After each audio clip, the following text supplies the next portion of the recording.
Hello, this is John from caveofprogramming.com and welcome to the Learn Android Programming in Java tutorial from Cave of Programming. And in this first section of the tutorial, we're going to be looking at the nuts and bolts of basic Android programming. So I'm going to be teaching you the basic concepts that you need to know in order to create and publish an Android application. And I'm going to use as a framework for this first section of the tutorial, I'm going to create a pretty simple application which I call Note Squirrel. And Note Squirrel has a customizable image for the front screen, and this is kind of a lock screen that protects some secret text. So if I click 4 random points here, it's going to deny me access here. But if I click just the right 4 points, then it's going to let me in and I can see my secret text. And you can customize the lock screen here, and you can also change the image by selecting an image from the gallery or taking a photo. So we're going to put this application together step by step, and in fact I'm not going to show you every single step in this application, because where the application just involves doing some standard Java stuff, I'm going to miss that out to keep things reasonably short. But I am going to show you every single Android bit of kind of Android specific bit of programming that I do to put this application together. So there are various ways that you could work through this first bit of the course, and if you know Java pretty well and you want a bit of a challenge, then you could follow this application step by step, create it for yourself. And there are going to be certain points, for example, people tell me that sometime around lecture 14 it gets a bit tricky, where you're going to have to really think for yourself and do some just standard Java programming using the concepts that I've told you to put the application together. And if your Java is a bit shaky and you're kind of learning Java and Android at the same time, then probably what you'll want to do is just look at some of the basic stuff that I show you here. And it's really important to use the concepts, try to use them to put together your own kind of application, and keep it really simple, and ultimately you should be successful in making your own first Android application.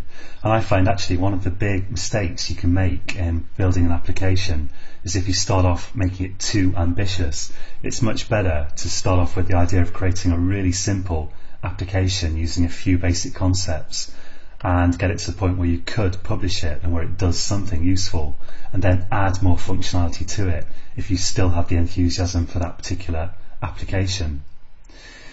So that's all I'm going to say this time, and in the next tutorial we're going to move on to setting up your system for Android development, and we're going to be using all free tools, and everything's going to be free apart from your Android device, of course.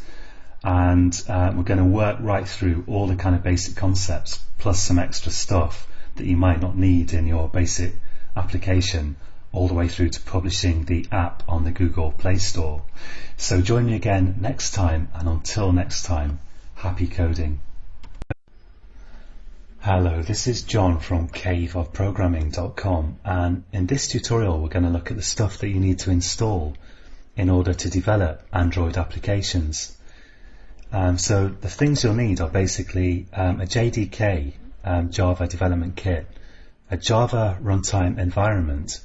You'll need the Eclipse IDE for Java developers, the ADT Android Development Tools plugin for Eclipse, and one or more Android software development kits. So before you install stuff, if you go to Google and search for Android and Eclipse, and go to this link here to the ADT plugin on developer.android.com, which is a very useful site which you'll need to refer to a lot if you do any development in Android. Go to Installing the Eclipse plugin and go to System Requirements. And you'll notice here that at the moment it says that you need JDK 6. So I've got JDK 7 on my system, but I actually installed JDK 6 as well, just to be sure that it was compatible with the Android tools. So you may want to do that. And now I'm gonna. So if you haven't got the JDK installed, just search for JDK 6 in Google and go to Java Standard Edition downloads, and if you scroll down here you'll find links to download the JDK version 6 and the JRE. Here we go. So download and install those two things from oracle.com, and then in Google if you search for Eclipse and go to eclipse.org and go to downloads and just install the latest Eclipse IDE for Java developers. And in fact that usually is just a zip file download, and you just have to unzip it and drag an icon to your desktop or somewhere.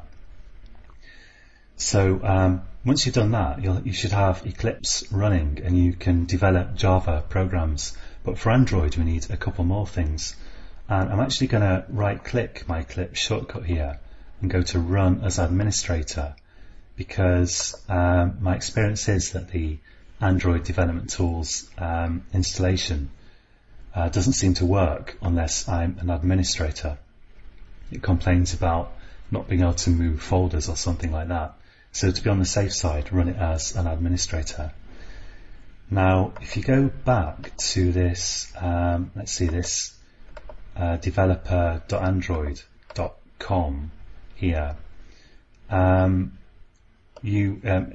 of these pages here has this Installing the Eclipse plugin page, has on it a URL which is where you need to get the plugin from for Eclipse. And what you need to do is just paste that URL into the right place in Eclipse. And I'm basically now just going to go through the stuff on this page, which this page looks a bit fearsome, but it's actually really simple in most cases, assuming it works. So I'm just going to copy this URL, and I need to find the place in Eclipse where you install new software, and that tends to move around between the window and the help menu. But at the moment it's in the help menu, and I need to go to install new software. And just here I can add a new source for software, for plugins, a new repository, and I'm just going to call it Android, and I'll click OK. And now it's going to search that repository for available plugins. And we're going to see a couple of plugins are going to come up, and I'm going to install both of them, although I probably only need the ADT plugin.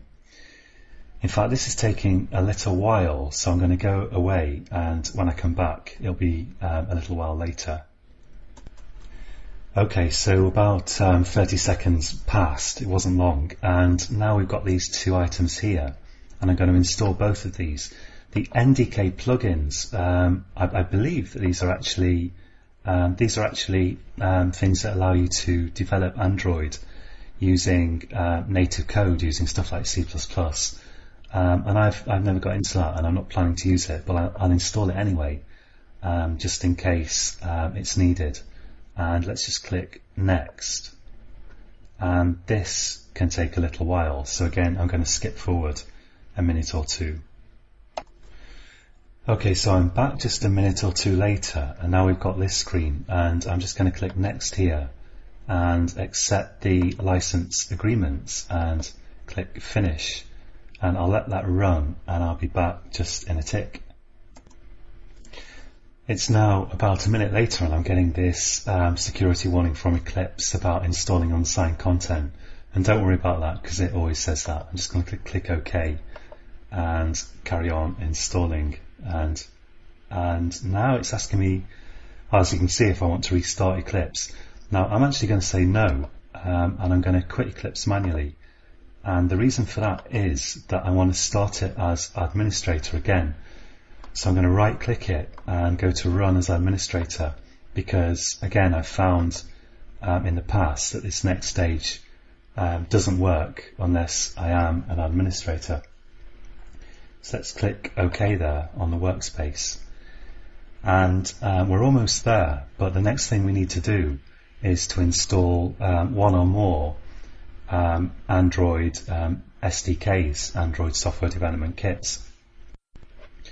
So this dialog has popped up automatically, and this is coming from the SDK manager, which you can find, I think, in the window menu. And it's asking me, so I've got ticked here, install the latest version of the Android APIs, which supports all the latest features. And yes, I definitely want that. But I'm also going to install Android 2.2, because as it says here, this is supported at the moment by 93% of all phones and tablets. And the thing is, when you develop Android applications, you have to think about how many people are going to be able to use your application, because not everyone, in fact only a minority of people at any given time, have the very latest version of Android. So I'm going to tick that as well, and let's just go to next here. And I really don't want to send usage statistics to Google because I hate being badgered. And I'm just going to run this, and I'm going to be back very shortly. Okay, so now it's 3 minutes later, and it's asking me to accept these license agreements, and I'm just going to do that. And now this next stage here takes forever because it's got to download the SDKs, which are pretty hefty, and install them. But we'll come back after that, and by then, hopefully, we will be done. Okay, it's about 5 minutes later now, so it was a pretty quick install, 5 or maybe say 7 or 8 minutes actually. And everything's installed now, and if you go to Window and Android SDK Manager, you'll be able to see the SDKs you've got installed, and we've got here Android 4.1, and you can see it says installed, and Android 2.2 is installed. And of course you can install more stuff from here if you want to. So that's it for this tutorial, and you can find more videos in this series or more information about this course at www.caveofprogramming.com/Android. And in the next tutorial in this series, we're going to look at creating an emulator so that you can test your code. So join me again next time, and until then, happy coding. Hello, this is John from caveofprogramming.com, and in this tutorial we're going to create an Android virtual device so that we can then go on and run our first program. So I'm going to go to Window and AVD Manager, that's Android Virtual Device Manager, and I'm going to click New to create a new Android virtual device. So we're actually going to create a new emulator, and we're going to be able to run our code in that emulator. Now actually I should point out that since the last tutorial I've installed a few more Android SDK versions via this SDK manager, and when you actually create your application, you have to think about what version of Android to target it to. You don't necessarily want to target it for the latest version of Android, because most people won't have that. So if you do that, you're going to really limit the market for your application. And if you go to Google and you search for Android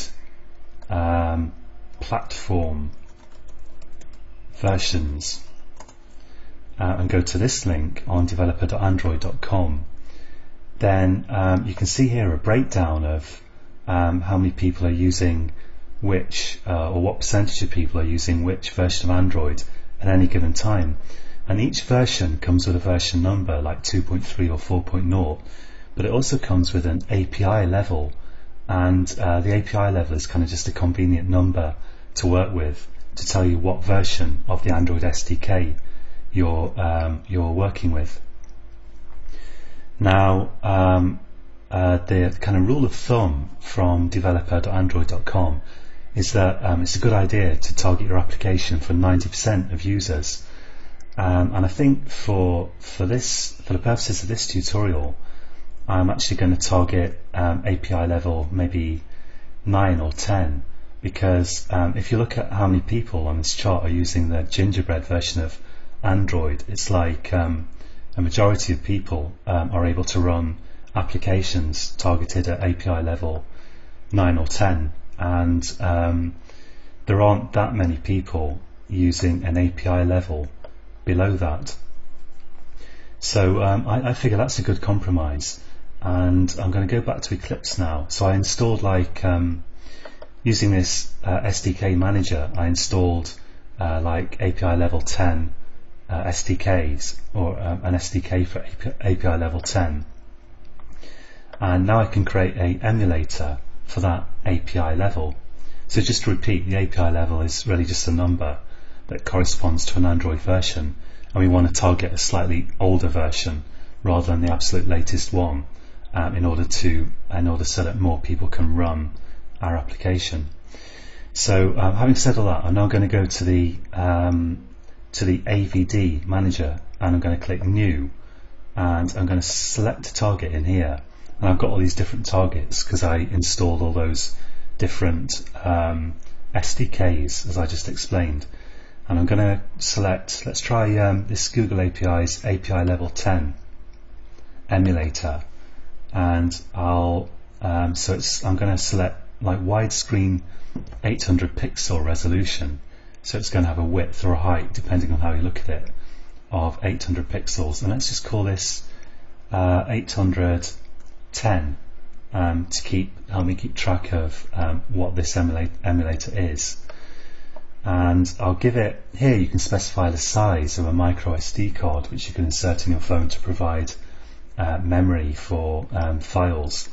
And let's set this to 1 gigabyte, so that we pretty much definitely shouldn't run out of space for the purposes of testing. And I'll leave everything else as it is, and I'll click Create Android Virtual Device here. So we've created the device, and now I'm going to click Start. And when you click Start, let's see, I'm going to click Wipe User Data here, and that will probably remain checked every time, because I want to, every time I restart this device, I'd like to just wipe all data off it. And I'll click Launch. If you click Scale Display to real size, then at least on my laptop, the devices tend to look really minuscule, because this is quite a big screen for a laptop that you're looking at right now on this video, and 800 pixels is like nothing, so it's like a matchbox, so I won't tick that. And I'll click Launch. And this initial screen doesn't take long, and once this is finished, you can close these dialogues. But what does take a long time is booting this emulator. So I'm just going to get rid of this. And Android, as I understand it, is built on Linux, the Linux operating system. And Linux, of course, takes a while to boot. And Android, in an emulator like this, takes a hell of a long time to boot. It could easily be 10 minutes. But the good news is that you don't need to keep rebooting it every time you recompile your program. You can just boot this emulator and run it, and then you can keep redeploying your application to this one emulator. And it is a bit buggy, and you might need to restart it. You might need to restart Eclipse even, or to do things like going to projects and cleaning your project to clear out the class files and rebuilding them. And in extreme circumstances, sometimes to get this to work after it's stopped working, I've had to actually restart my computer. But it's hopefully worthwhile. You need a little bit of patience, but nothing takes quite as long as this initial boot. So I'm going to go away now and come back in just a minute when this has made more progress. Okay, so just a minute or 2 minutes has passed now, and the device is actually booted already, as you can see, which is a pleasant surprise for me, because it can take really a long time.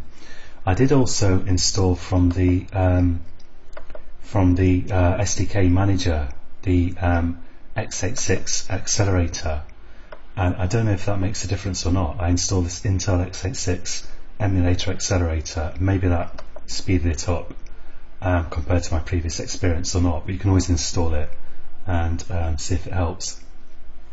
Now in the next tutorial we're going to build a Hello World application, and I'm going to use this emulator to do it. And there's just one more thing I want to say about emulators, which is that often when they boot, the screen is initially locked, and you might need to unlock the screen just by pretend the mouse is your finger and unlock it as you would a phone by dragging the lock out the circle or whatever. But with this emulator it appears to be unlocked as it is, so it's fine. Okay, so in the next tutorial we'll build a Hello World program, and until then, happy coding. Hello, this is John from caveofprogramming.com, and in this tutorial we're going to create a Hello World Android application. And in the last tutorial I created this emulator and ran it, and we're going to use that to see our application running in this tutorial. So in Eclipse I'm going to go to File and New Android Application Project. Now I'm going to give this a name, and I'm actually going to work towards building a little sample application that lets you just enter some notes and save them. So I'm going to call this Note Squirrel, and the project name, so this is a name that people are actually going to see in the Play Store, and this is the name, just the name of your project in Eclipse, and you should give it a unique package name, and you can just basically completely make that up. It could be, even as long as it's unique, it could even just be like one, you know, it's not good practice, but you could have a random string of lowercase letters if you wanted. But the convention is, if you have a website like I've got caveofprogramming.com, you reverse that to make it com.caveofprogramming. So I'll have com.caveofprogramming, and I'll create a package called Android there, and under that I'll have a specific package for this application, which I'll call Note Squirrel.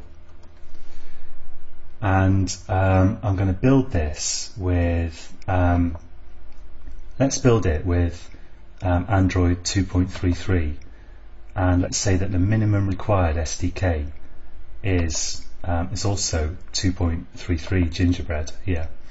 So really you want the minimum required SDK to be as low as possible, as ancient as possible, so that as many people can run your application as possible. But of course the further back you go, the less of the newer features of Android you can use, and it's always going to be sort of a compromise. And this is the SDK that you're actually building with, and I figure I'll just use 2.33 here. Now I'm going to leave these as their defaults, and I'll click Next here, and I'll just go through these screens and accept the defaults, and click Next. And okay, so I've got an interesting error message here. It's not really an error message, it's just informing me that I've got to click something here. So I'm going to do that, and I'm going to come back very shortly. Okay, so I'm back, and it looks like my application has been created. It only took like 30 seconds to install the stuff that it said it needed to install. And Eclipse is having a thing. When you first create projects, often they have errors in. It seems this one doesn't, but often you'll see an error icon, and that will then go away if you're patient, usually quite quickly, within like a minute. And if it doesn't, there probably really is something wrong. But it'll often say like building layout or something down here, and then the error will go away when that's finished. But this is just because I've created this project, this is actually a runnable Hello World Android project, and to run it I'm just going to select it and click this green Run button and run it as an Android application. Click OK, and we're going to see that now I don't know if something's gone wrong with my console, because usually you see information down here, but it does say that it's launching Note Squirrel. And let's just have a look at this, and with a bit of luck, here we go, and we've got a hello world message in the emulator. So that's it for this tutorial, and in the next tutorial probably we're going to get on to customizing this application. We're going to start looking at views and view groups, and we're going to change this to an edit text so that you can type text in here. So join me again next time, and you can find more details about this course at www.caveofprogramming/android. And until next time, happy coding. Hello, this is John from caveofprogramming.com, and in this tutorial we're going to customize the Hello World application to change this Hello World text here to have like an edit text control in here, which will allow us to allow the user to enter text in here. And actually in the last tutorial I was a bit puzzled as to why my console down here was blank, and I discovered the reason was that here you can toggle the consoles and determine which one is displayed, and I had mine set to DDMS. DDMS is actually a debugging tool which we'll look at in a future tutorial, but for now I'm going to switch this back to Android, and here we can see that it's actually been telling me that it was installing my application notesquirrel.apk, and that it was successful. And it's a good idea to keep an eye on this console to see what's happening. Now I'm going to go into my well, actually I should explain a little bit about the structure of this application, and we'll go through this more in future tutorials. But basically everything your mobile phone does is like an activity. So one screen full of stuff typically will correspond to a activity of some kind.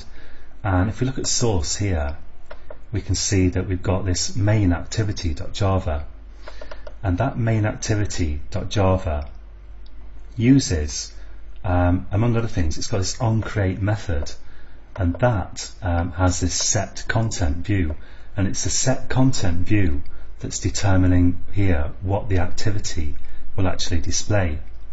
Now this is using a constant from this r.java, and you can find r.java in this gen folder, so you shouldn't edit anything in here.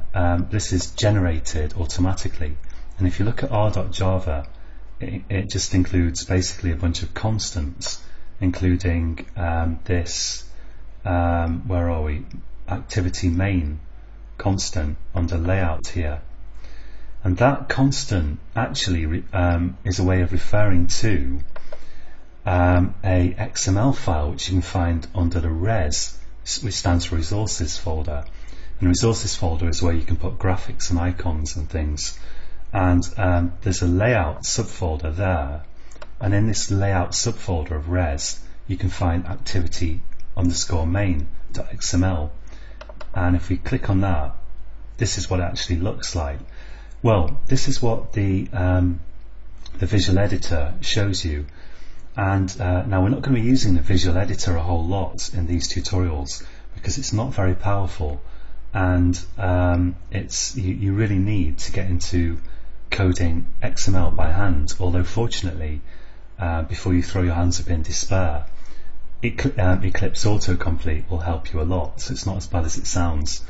But there's you can only really do so much in this emulator. Sorry, in this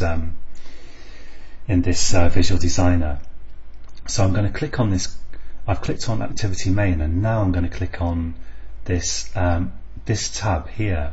So we're looking at the graphical layout, but I'm going to go directly to the XML file.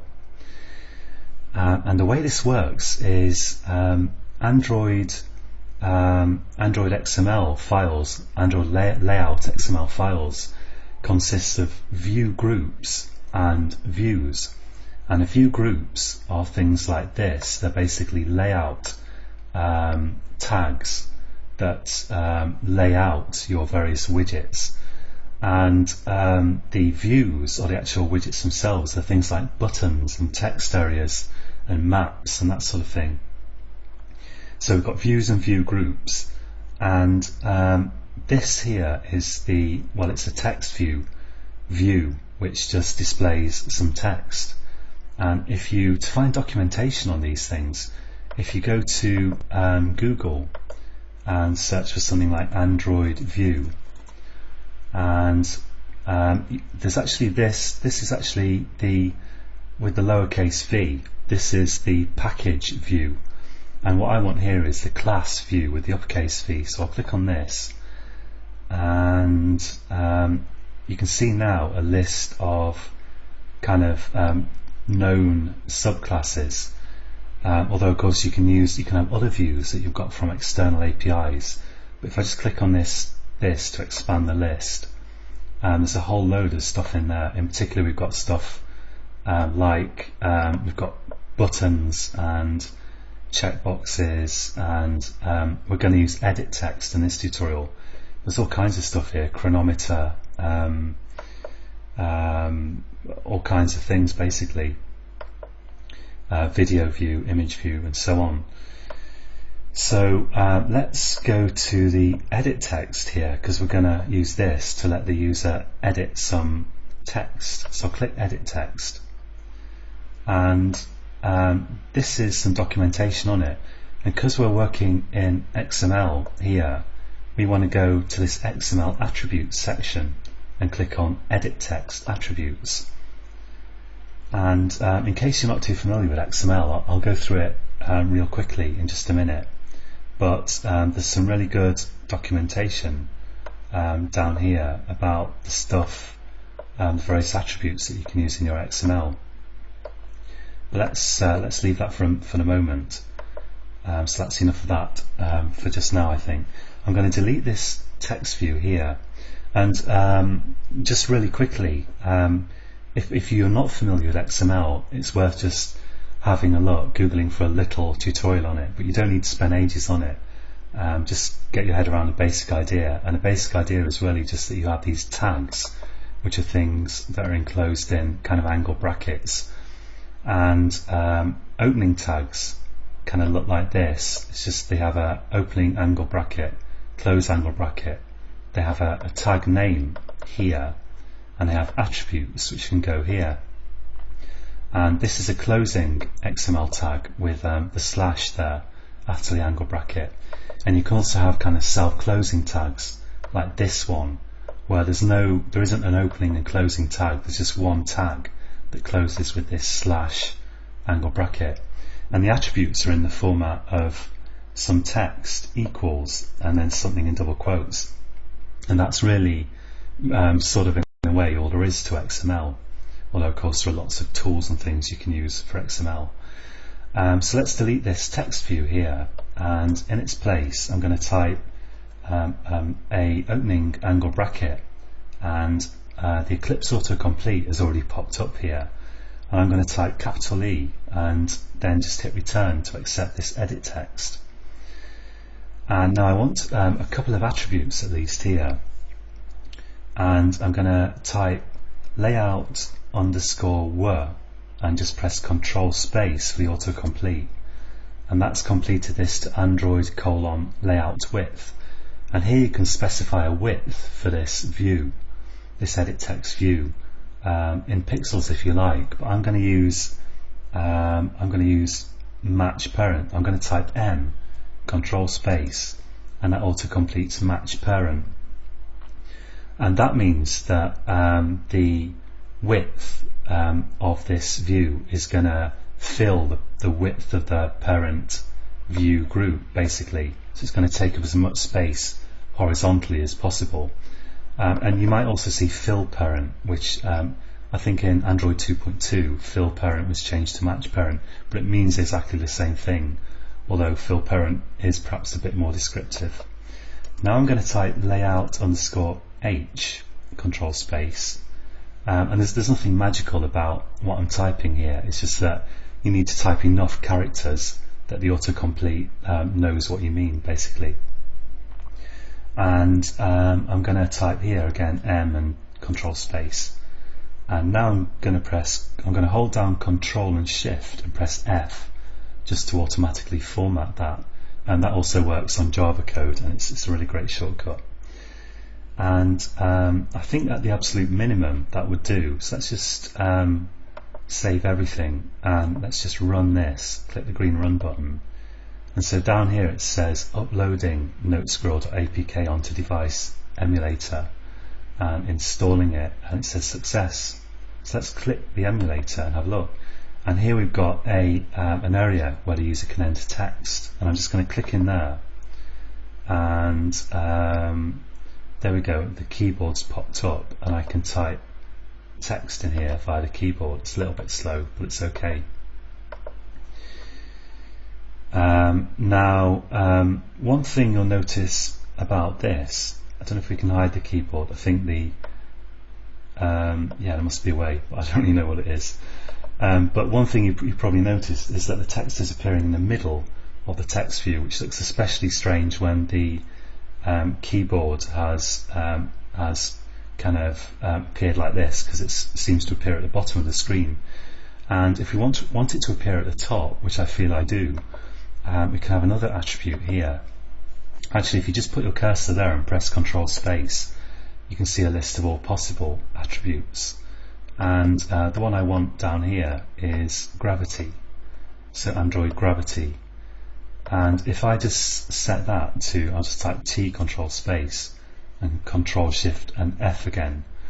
If I set the Android gravity attribute to top, that's going to make my text move to the top. So let's just click this run button again, and again it says uploading, installing, and with a bit of luck it's going to say success, and there we are. Here we are actually, and now the text can be typed at the top. If I click in here, it looks much better. Okay, so that's more than enough for this tutorial, and we've kind of glossed over a lot of details really quickly, but we're going to return to everything in more depth as this series of tutorials progresses. And in the next tutorial, we're going to move on to adding a save button here. So join me again next time, and you can find more information about Android stuff at www.caveofprogramming.com/Android. And until next time, happy coding.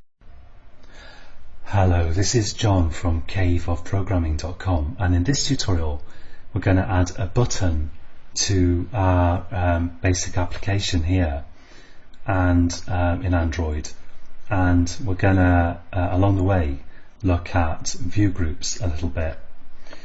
So one thing I'm going to fix here is if you hover over this warning by the side of this edit text that we added in the last tutorial, you see it says it's complaining that it doesn't specify an input type or a hint, and I'm just going to fix that by typing hint autocomplete, and I'm just going to say here enter some text, or enter your text here. And this hint is just the sort of grayed out text that appears kind of in the control when the user hasn't entered anything, just to prompt them to enter some text there. Now I'm going to change this relative layout to a linear layout, and this relative layout is a view group. And if you go to Google and you search for Android view group, here we go, and so there's a view group class that's the base class of a bunch of other view groups, and here you can see the various subclasses, direct and indirect, and in particular we're interested in some of these. And in this tutorial we're going to use this linear layout view group, and linear layout just lets you lay out your views, your buttons and things, either all horizontally or all vertically. And if you scroll down here you can see the XML attributes that you can use, here we go, within it. And the only one that we need to bother about is we need to tell it that I want to lay out my button down here. So I want my views to be laid out vertically. I want my edit text view up here and my button view here. So we need to set the orientation, which I believe is in here somewhere, or maybe I'm looking at the wrong thing actually. Yeah, these are just values for the gravity actually. These are all attributes that we can use, and here's the Android orientation, and we're going to set that to vertical. So I'm going to go back to Eclipse, and here we need to add in orientation. Use the autocomplete again. Oh yeah, first I've got to change it to linear layout. So let's change this to linear layout. I'll type lin, capital L, and autocomplete, and I'll change this closing tag as well. And in here I'll add the orientation attribute, and I'll set that. I'll just use the control space autocomplete again to get to set this to vertical here. And now that I've done that, I can add in the button. So I'll just type a angle bracket here and select button there and autocomplete. And for the button, I'll add some text for the button to display on it, and I'll type the text save like this, and I'll say that I'll set the width and height for the button. So I'll set layout width, and I'm going to set that to match parent. So I'm just using the control space autocomplete as we saw in the last tutorial to complete these things after I've typed a few characters. And let's set the layout height, and I'm going to set that to wrap content, and wrap content will just make this as high as it needs to be to display this text, this save text here. And let's just do Control Shift F to format that a bit, and that's okay for the moment for my button. And the challenge that I've kind of faced now is I want to say to this linear layout, can you put in the button and then make the edit text take up all the rest of the available space vertically? And to do that, the button's already okay in terms of width and height, and I need to alter the edit text attributes a bit. Now the height I'm actually going to set to 0, so I'm going to type 0 and control space and go to 0 dp, that's 0 device independent pixels. And so this isn't the actual height that it's going to be. What this is a dummy placeholder, so that it can, for the sake of efficiency basically, because I'm going to specify the real way to calculate the height. Now I'm going to say layout weight, and I'm going to set this to 1. Now layout weight is something that you use within a linear layout, and it doesn't have to be horizontal weight or vertical weight, because linear layouts are only vertical or horizontal. So this knows that I'm talking about vertical weight here. But what the weight is it specifies how much proportionally of the space your widget should take up. So if you have one widget with weight 10 and another widget with weight 30, then the first one's going to take up 1/4 of the space, and the second one 3/4. So they're just proportional values. The absolute values don't matter. And what I'm doing here is I'm not giving button a weight, and by giving edit text a weight, it will mean that it will just take up all the available space left over after the button has taken up all the space that it needs. And I'm setting this layout height to 0 dp, because if I set that to something like match parent or wrap content, then it would mean that Android would have to do an extra calculation unnecessarily. So it would kind of calculate this height, but it's really this that's going to set the height. So I'm setting this to 0 dp, just as a kind of dummy placeholder variable, just to kind of say, look, don't actually do anything for the height, just look at the weight and figure out the height from that. So I think that's okay, and let's try running that. I'll click run. And by the way, I appreciate that this is going to look like a load of, it's going to seem a bit incomprehensible if this is the first time you've seen it. But what I'd say is you get used to working with these values very quickly, and as you go through this series of tutorials, you'll really start to become familiar with these different layout attributes and things you can do. It just seems like really perplexing at first. Now let's take a look at the emulator, because it says that it's been successful installing it and it started the intent, and here we go. So now we've got a edit text button, an edit text view with a button view, and it's a bit ugly, but you can style these things, and we'll get into that a bit later on. Now in the next tutorial we're going to look at how you do stuff, how you make stuff happen when this button is clicked.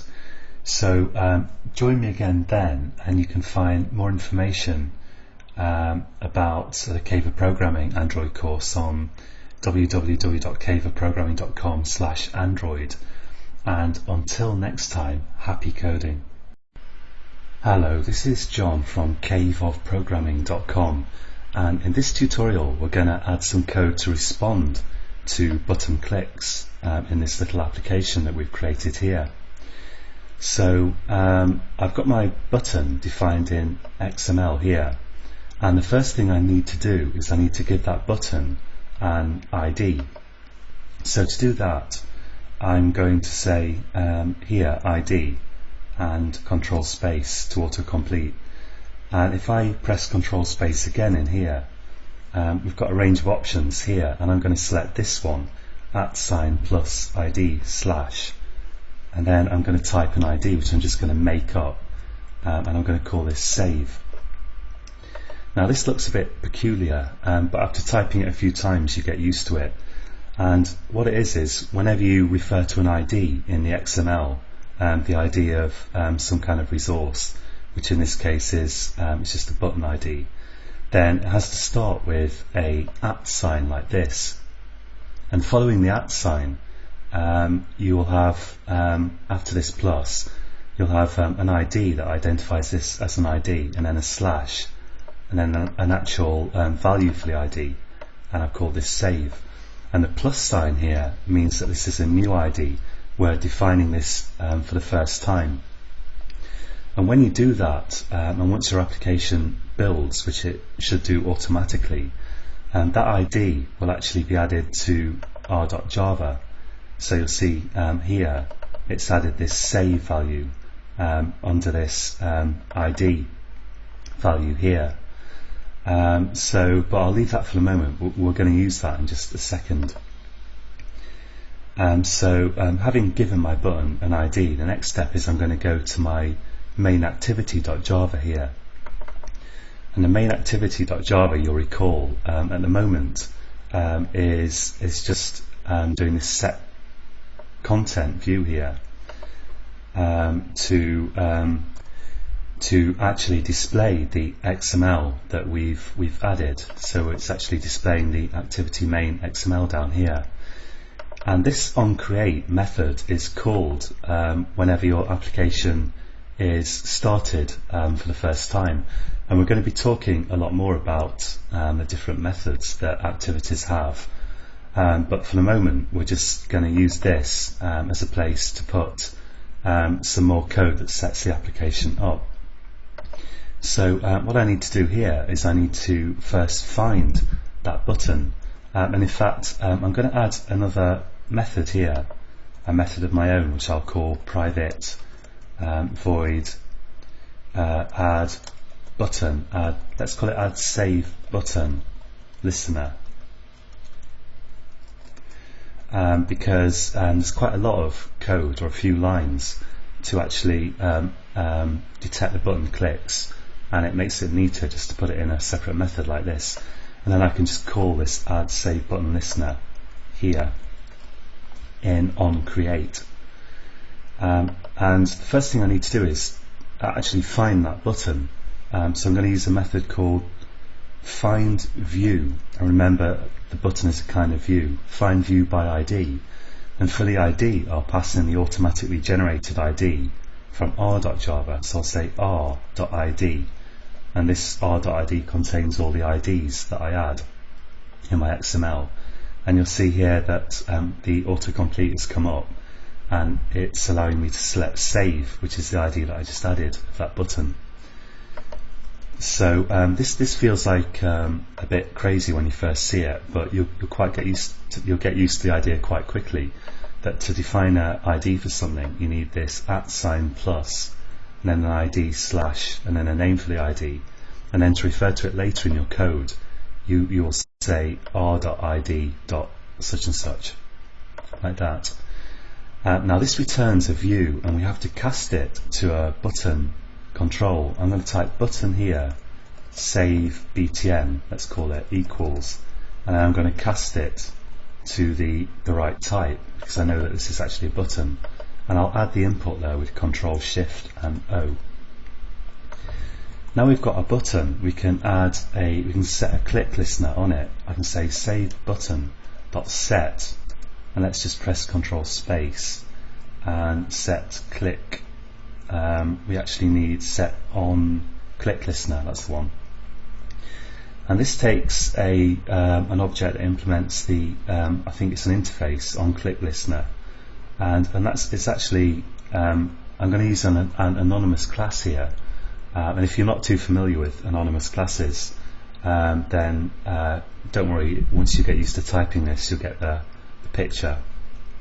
I'm going to say here new view dot on click listener, just because on click listener here is an interface that's actually defined within the view class. So I'm going to select this one here that the autocomplete has suggested, and it's filled in the rest of the stuff for me here. So we're just defining here a anonymous class within the actual parameter brackets of this set on click listener. And this pattern, if you're not used to using it, it'll become familiar to you really quickly if you just try typing it out a few times. And in here I can put some code that will run whenever the button's clicked, and I'm going to leave it there for this tutorial. What I would do if this was a Swing application would be I'd put a system.out.println in here, and then we could see it coming out in the console just to check that this actually works.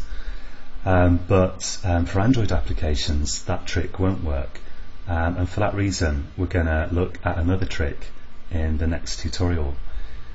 So join me again then, and until next time, happy coding.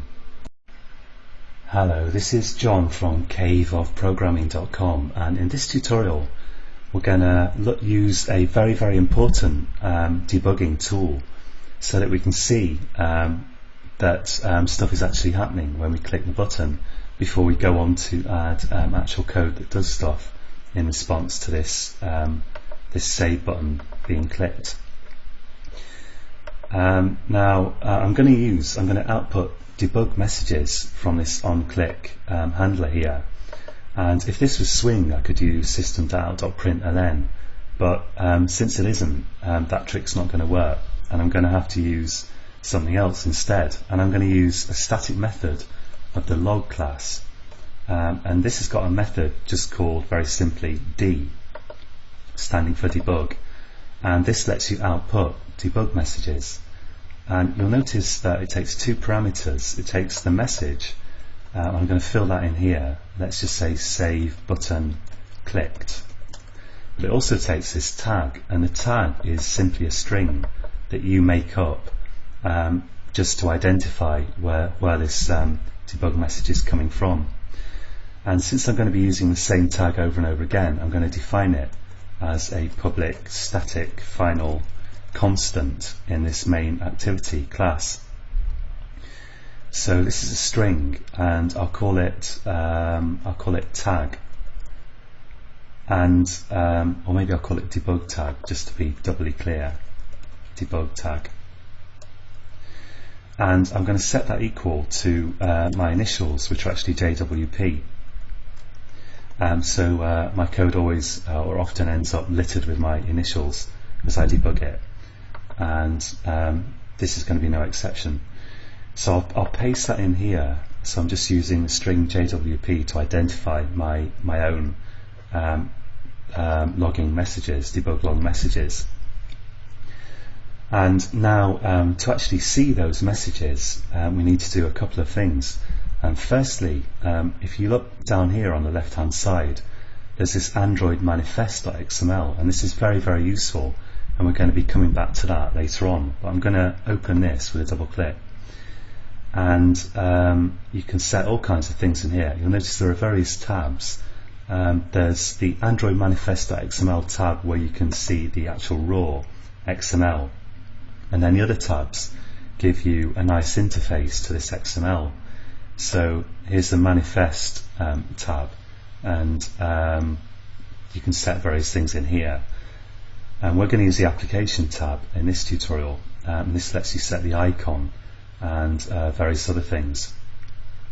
But I'm just going to use this debuggable setting here. I'm going to set debuggable to true, and if you forget to do that, you won't see any debug messages. So let's just save this now. Now to actually see those messages, I'm going to use a tool. I want to view the output of something called Logcat, and Logcat is actually a system for drawing together all the debug messages and displaying them in one place. And to view Logcat output, I'm going to use the Dalvik debug monitor server, known as DDMS. And if you click on Open Perspective up here in the top right corner, and you'll find that the Android development tools have actually installed this DDMS perspective. So I'm going to open that, and at the bottom here, if I just pull this up a bit, we can see the Logcat output. And if you have any problem running your application, this is a really good place to look. So let's go back to the Java perspective for a moment. If the first place to look, if your application is not running, is this console here, just to see what it says is happening. And then to get more detailed information, you can look at Logcat. And in particular, if you have a message saying something like, unfortunately, your application has stopped, that can happen spuriously, and it just means you need to restart your emulator or something. But sometimes it happens for reasons to do with your inadvertent bad coding. And if that happens, then look at Logcat in DDMS and try to see if anything in particular has gone wrong that it's telling you about.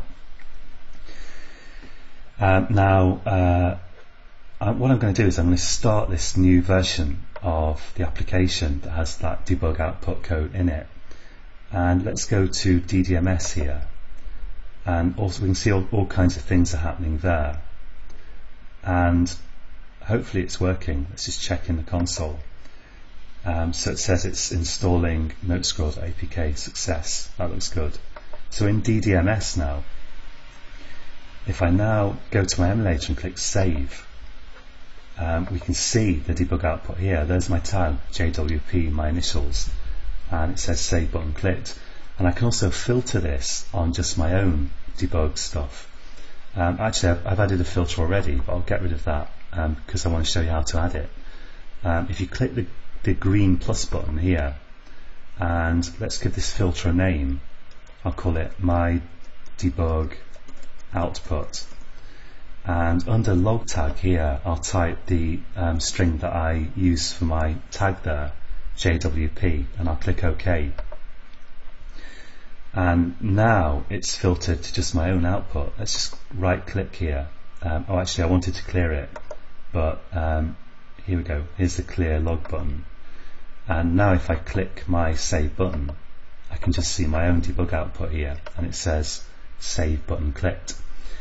So that's very, very handy for debugging your application and checking what's going on. And I always think that it's worth checking that something you're a little bit unsure about actually works with a debug statement before going on to make it more elaborate.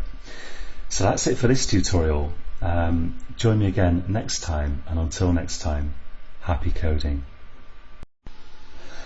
Hello, this is John from caveofprogramming.com, and in this tutorial we're going to look at saving the contents of this edit text window to a file.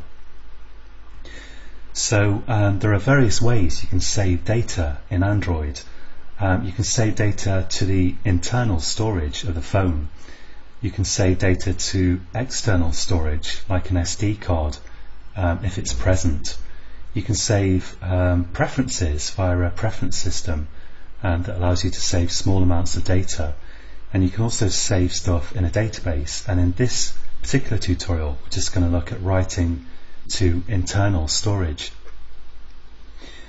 So the first thing I need to do here is I need to actually get this edit text control and get the text from it when this save button is clicked. So to do that I'm going to go to my activity main here.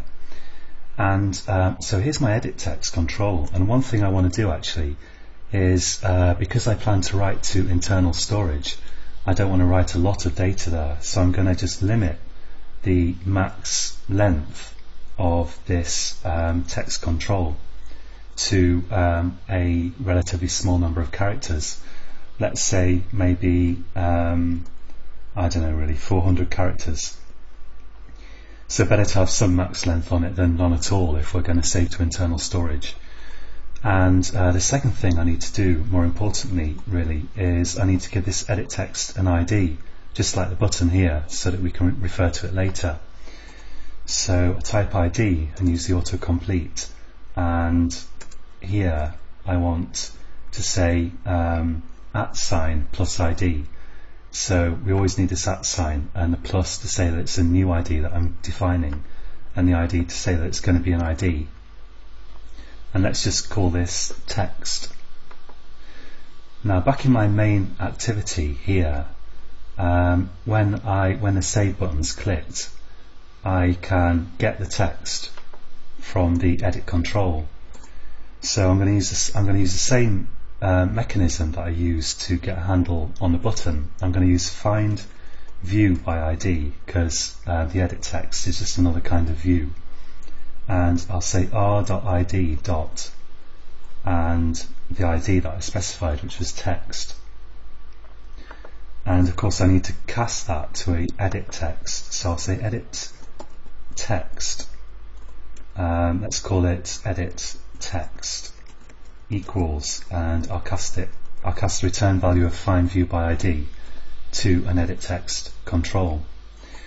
So now we can get the text from it. I'll say string text equals edit text dot get text. There we go.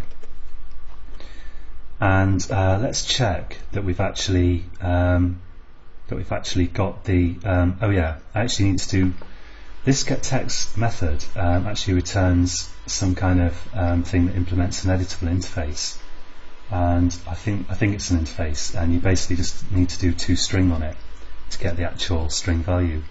So now we've got that, let's check that we're actually getting the text from it. So here in my debug message here, I'm just going to append that text here so that we can check that it's working.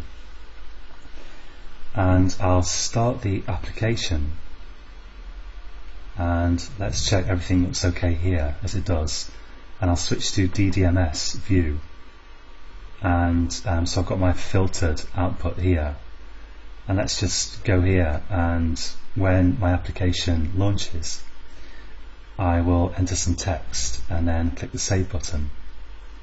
So here we go, and let's click in there and just enter something. Here we go, and then let's have a new line in here as well, see what that does. And I'll dismiss the keyboard and click save, and we've got a new debug line here, and we're just seeing MMM. And I think actually the oh yeah, there we go, we've got RRR, and definitely at least one new line in MMM, which is what I typed in my emulator. So of course the view down here is not going to be exactly representative of what you see in the edit control, but that's enough to convince me that it's basically working. So now I'm going to save this text to a file, and to do that I'm going to use a method called openFileOutput. So this is pretty intuitive, and a lot of dealing with files in Android is just standard Java, but there's just this little quirk that we need to get. We need to get the file using this openFileOutput. Well, this is one way of doing it anyway. And let's create a constant for the file name up here. So I'll say public static final string file name equals, or maybe I'll call this text file equals, and let's just call it, well, my application I'll call Note Squirrel, so let's call it Note Squirrel .text. That should do the trick. And so I'm going to save. To this. I've already forgotten what I just called that. Actually, I just called it text file. Okay, so I'm going to save to text file. And for mode, you can specify. If you type context.m, there's a bunch of different modes here, and I'm going to set this to mode private rather than world readable or anything like that.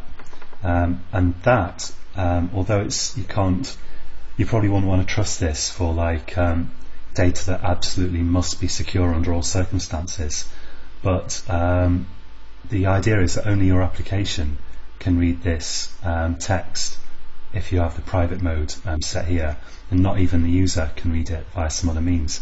But if someone gets hold of your phone and they know what they're doing, I'm sure they could hack into that file, but this is good enough for this application. And now that returns a, well, let's handle the exception actually. So I'll just surround with a try catch. Whoops, what did I do? I didn't mean to do that. But yeah, it returns a file output stream, but I want to surround it with a try catch. There we go. And I'll just catch any exceptions that come from what I'm about to do. So I'll just change that to from file not found exception to exception. And let's call this FOS for short. Now to write to this file output stream, we just need to call a method FOS.write .write. I think this will do the trick. In fact, yeah, I think that's the one. And so yeah, I want to, and this has to, the argument to this is an array of bytes, but we can get that from the string if I just say text dot get bytes like this. So get bytes returns a byte array, so that should do the trick. And we mustn't forget to close the file, so I'll say fos.close like that. And that's all you need to do to write to the file. Now I'm gonna just put some debug output here, so I'm pretty sure now that the save button's working and I'm getting the text from the edit control. So I'm going to remove that debug line and I'm going to paste it here and change it a little bit. I'm going to change this to unable to save file. So if it throws an exception, then we will see this message, and yeah, that should be okay. So let's try that, and we're not going to see anything really happen in this particular tutorial, but we're going to move on and read this file that we've created very shortly.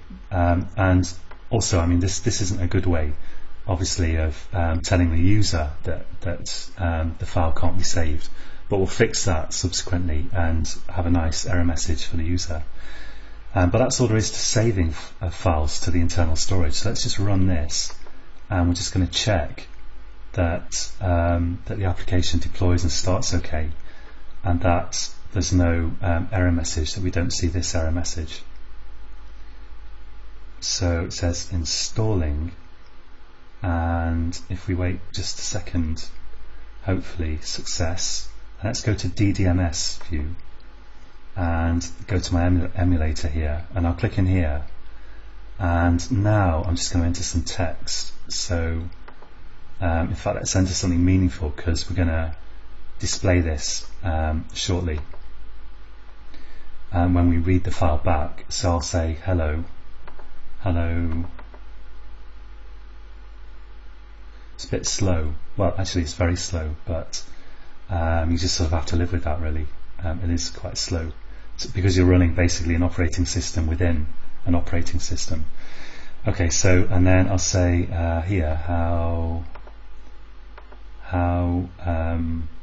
space or space you. And in the next tutorial we will look at reading this file back. So I think that'll do the trick. Is this a question mark? I'm not sure. There we go. If I hold this down, there's the question mark. There we go. Okay, so that's enough for this tutorial. Oh yeah, I forgot to click save. That's the important bit. So let's just dismiss the keyboard and click save.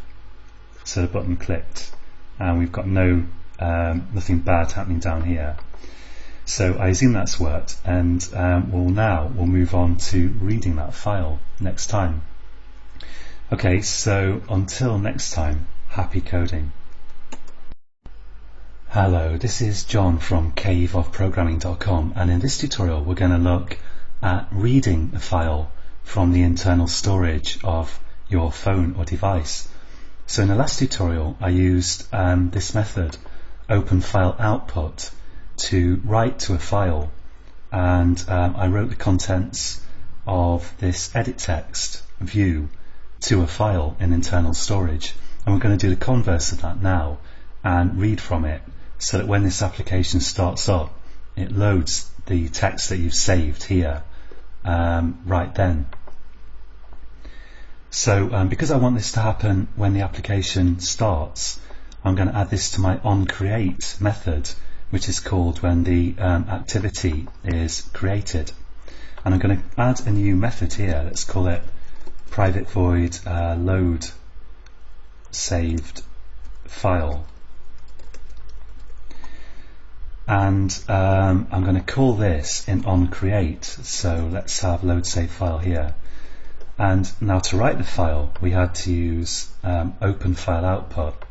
So you might guess that to read the file we have to use openFileInput. And that takes the name of a file, and I'm going to use my predefined text file string here that I declared up here. And I'm going to surround that with a try catch. And I'll change the exception to from file not found exception to just exception, so that we can catch everything that I'm about to do with one catch block. I'll also I'll copy this log debug method from the code for writing the file and paste it in here.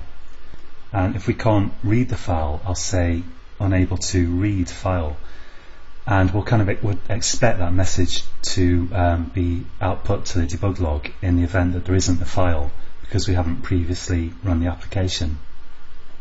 And we need to handle these events in a more graceful way, but for now this will do. So openFileInput returns a file input stream.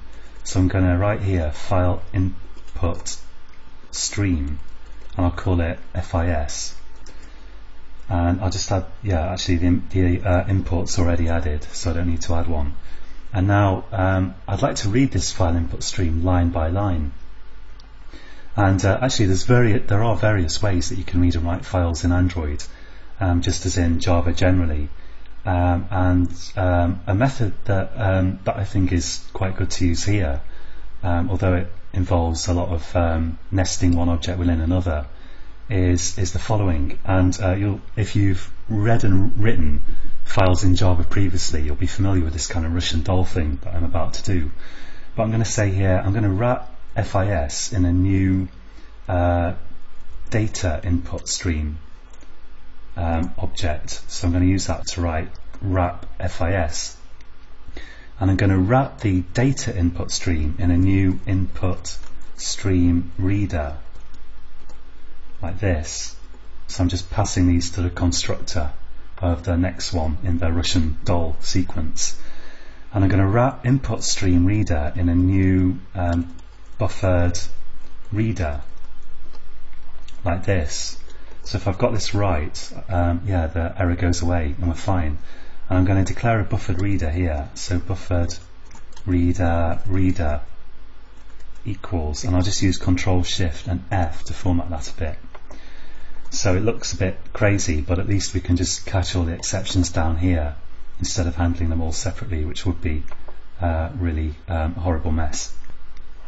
And now the code's quite simple because see, from FIS I can only read bytes. If I look at methods of FIS, it's got read methods that read bytes into a buffer, which isn't much good to me. I'd rather read something nicer.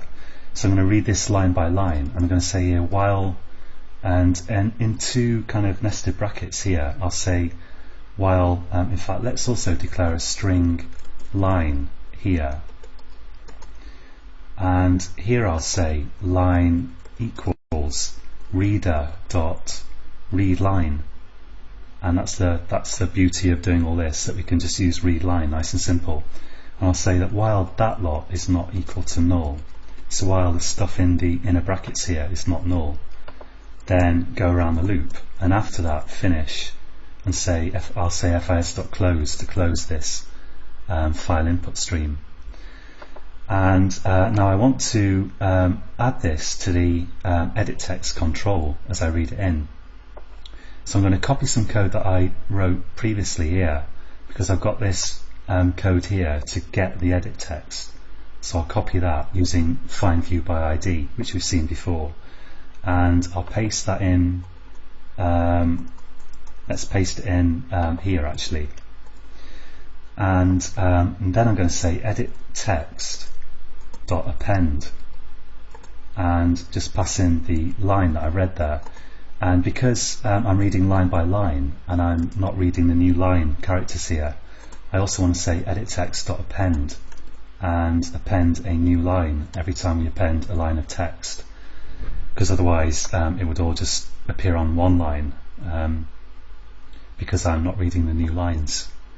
So, or rather I'm reading them but just ignoring them. Okay, so that should do the trick, and it's not production ready yet, and we've got to handle things like this a bit better, but let's give this a go. So now if I restart this application, having already clicked save to save it, I should see this same text again, so there'll be no change. Whereas if this, if reading in the save file wasn't successful, we would expect to see a blank edit text. So let's see, installing my application, and hopefully in just a second we're going to get the success message. I'm gonna, in a future tutorial, perhaps the next one, I'm gonna just figure out a way of handling this this kind of situation better, because it's no good having debug messages because the user won't see them. Okay, we've finally got success, and I'm going to go to DDMS here and just check that there are no funny debug messages, and it's loading my application hopefully, so I won't touch it. And here we go, and we've got the text that we previously entered and saved in the main activity edit text here. So that's it for this tutorial, and until next time, happy coding. Hello, this is John from caveofprogramming.com, and in this tutorial we're going to look at string resources in Android. So at the moment in the activity main.xml, we've got a couple of hard-coded strings in English. We've got this enter your text here string, this hint for the edit text control when it's got no text in it. And we've also got this save text for the save button, so we've got the label for the save button. And what you should really do with strings is, instead of hard coding them here directly in your XML layouts, you should put them in a separate file so that you can keep all your strings together in one place and easily translate them, if necessary, to a different language. And you'll see I've got a warning here that's saying hard-coded string should use string resource. Now the easiest way to fix this is if you just select the string between the double quotes and right click on it and go to Quick Fix and Extract String. So this is the string that I want to use, the actual text, and this is going to be an ID for my string. So in this case I think I'll call it edit, let's call it edit text hint or something like that.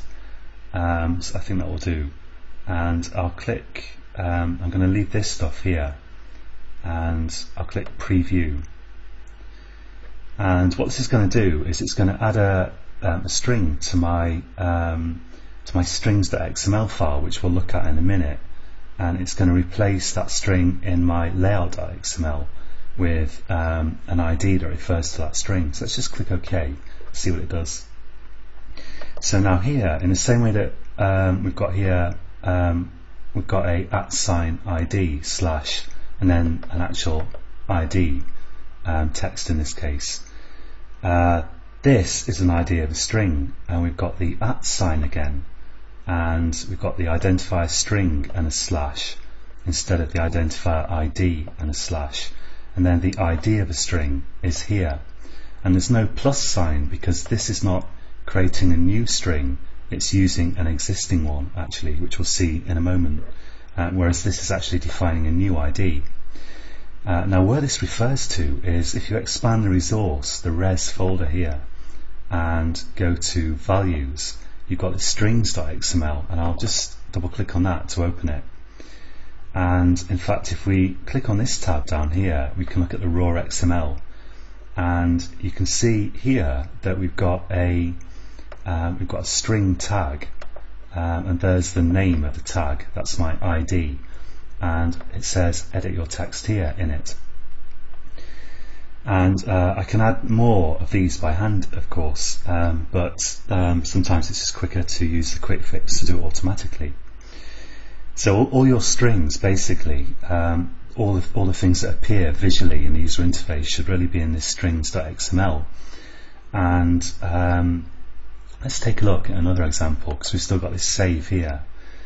So let's say I want this to be the text save, but I want that text to be in strings.xml down here.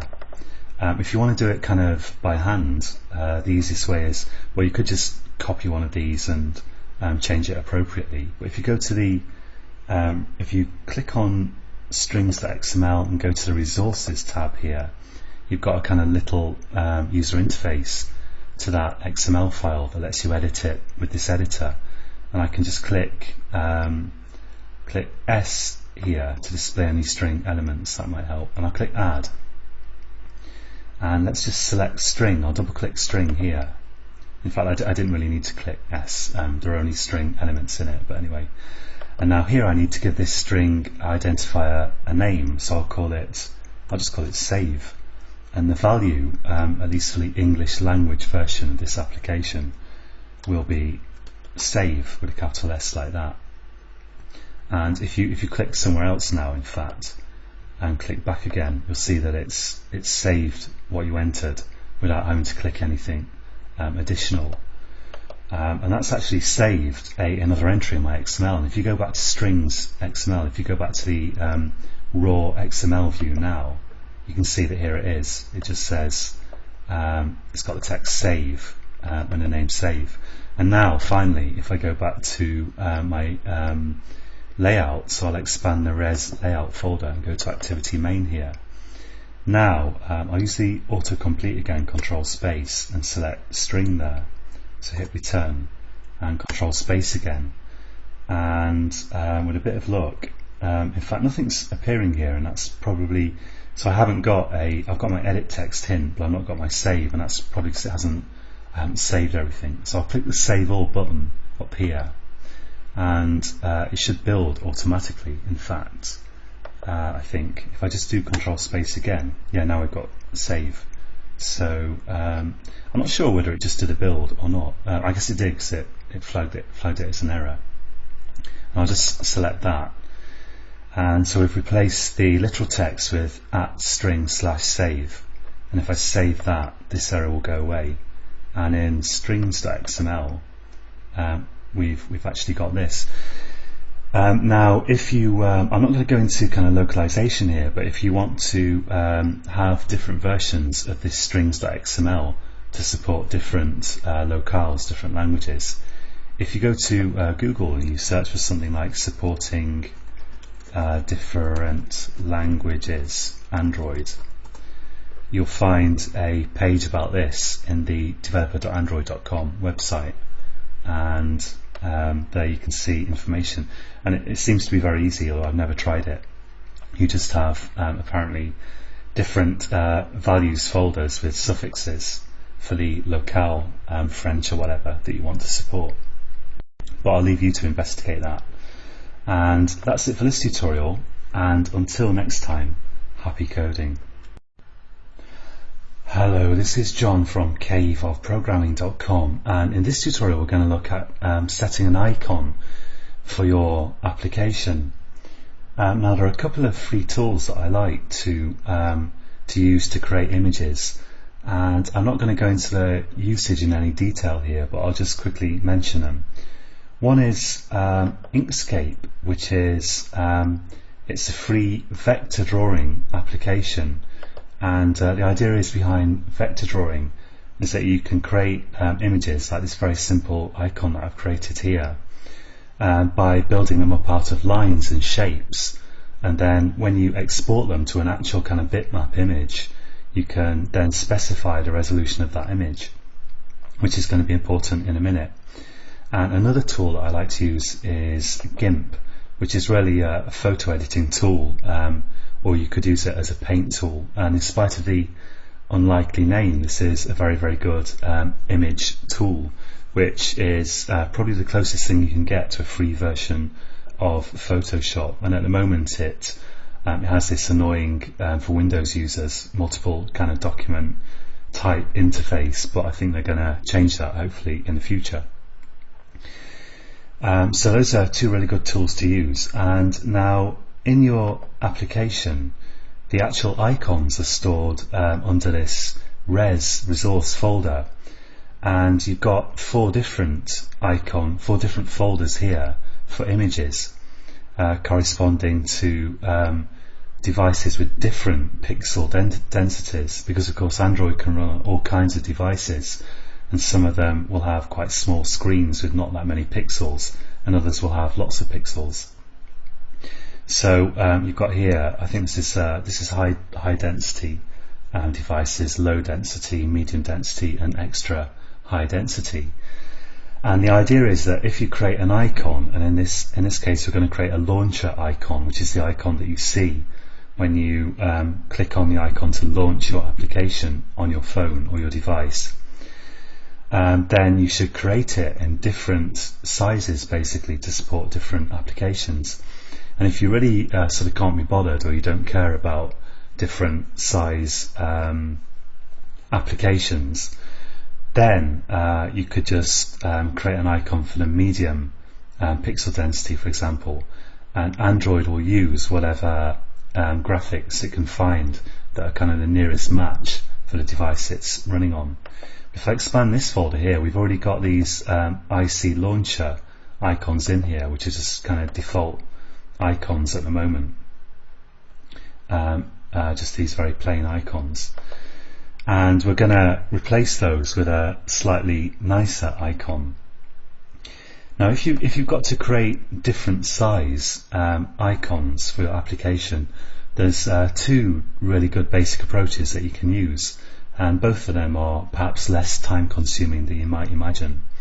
And the first thing to say is that to find the different sizes for icons that you should use, if you go to Google and search for something like icon, let's say Android icon design, and click on this icon design guidelines for Android developers in the developer.android.com, and here you can see some of the different icons that you can use. And if I click on launcher icon here and scroll down a bit, we'll see here a table of the different sizes for launcher icons corresponding to the low, medium, high and extra high density devices. And there's also from these pages a set of simple templates that you can use to design your icons around if you want, but they're just basically images of the right size. So there are two approaches that you could use really, and one is to create a image of that's much bigger than the images that you actually want to use. And what I'm talking about here, we're talking about icons in particular, but this also corresponds to other graphics that you want to use. You could create much bigger graphics than you need and then just scale them down in something like GIMP, for example, to the size that you need for different screen densities, pixel densities. That's one approach, to have a big bitmap and scale it down, because the thing is, if you have a small bitmap and you scale it up, it'll look grainy. And if you just use the biggest bitmap for all the different folders in your application here, then it's going to be very inefficient, and your device is going to have to scale it down in order to display it. There's that approach with a big image and scale it to different sizes, and you can also just create a vector image like in this free Inkscape application, which is really just made up out of shapes and lines and things. So it's a set of instructions for creating an image in effect, and then you can export to the different sizes that you need, the different size images, without losing any kind of loss of without losing any resolution or anything like that. So let's take the low device density screen for start, which is 36 by 36 pixels. And one other thing to say is that if you look at the icon design guidelines actually on these pages, among other things, your icon should not take up the entire square of 36 by 36 or whatever. They should use the alpha channel. They should use transparency. So if you look at the image that I created earlier in GIMP, this checkerboard around the edge indicates that area is going to be transparent, and it's not taking up the entire square, which looks nicer. Okay, so let's go ahead and do this. I'll go to Inkscape here, and I'm going to go to File. I'm going to export my bitmap to 36 by 36, and I'm going to select the entire page here. I want to export my entire drawing. There we go, and I'll click Browse, and I'm going to go to the Res Drawable LDPI low density folder here, and just replace this launcher icon. Click Export there. And when you add graphics in general to Eclipse, if you're, in this case I'm replacing an existing image, but if you're adding a new one, you might have to right click your project and go to refresh before they will actually appear. But now if I click on my launcher PNG now, actually it's still the old one. I'm not sure if I did something wrong. Let's just try again. So workspace note squirrel LDPI IC launcher.png, and I'm going to replace it, and I think that should be okay. And let's go back to Eclipse. Let's just do refresh just to be on the safe side. And drawable, yeah, did I click the wrong one? Okay, drawable LDPI, and there's my icon. Okay, that's better. So I'm going to repeat that for these other folders and come back in just a second. Okay, I'm back, and that just took me like a minute, so it's a bit fiddly, but it's not the huge kind of production you might imagine when you first start thinking of creating different graphics for each screen resolution.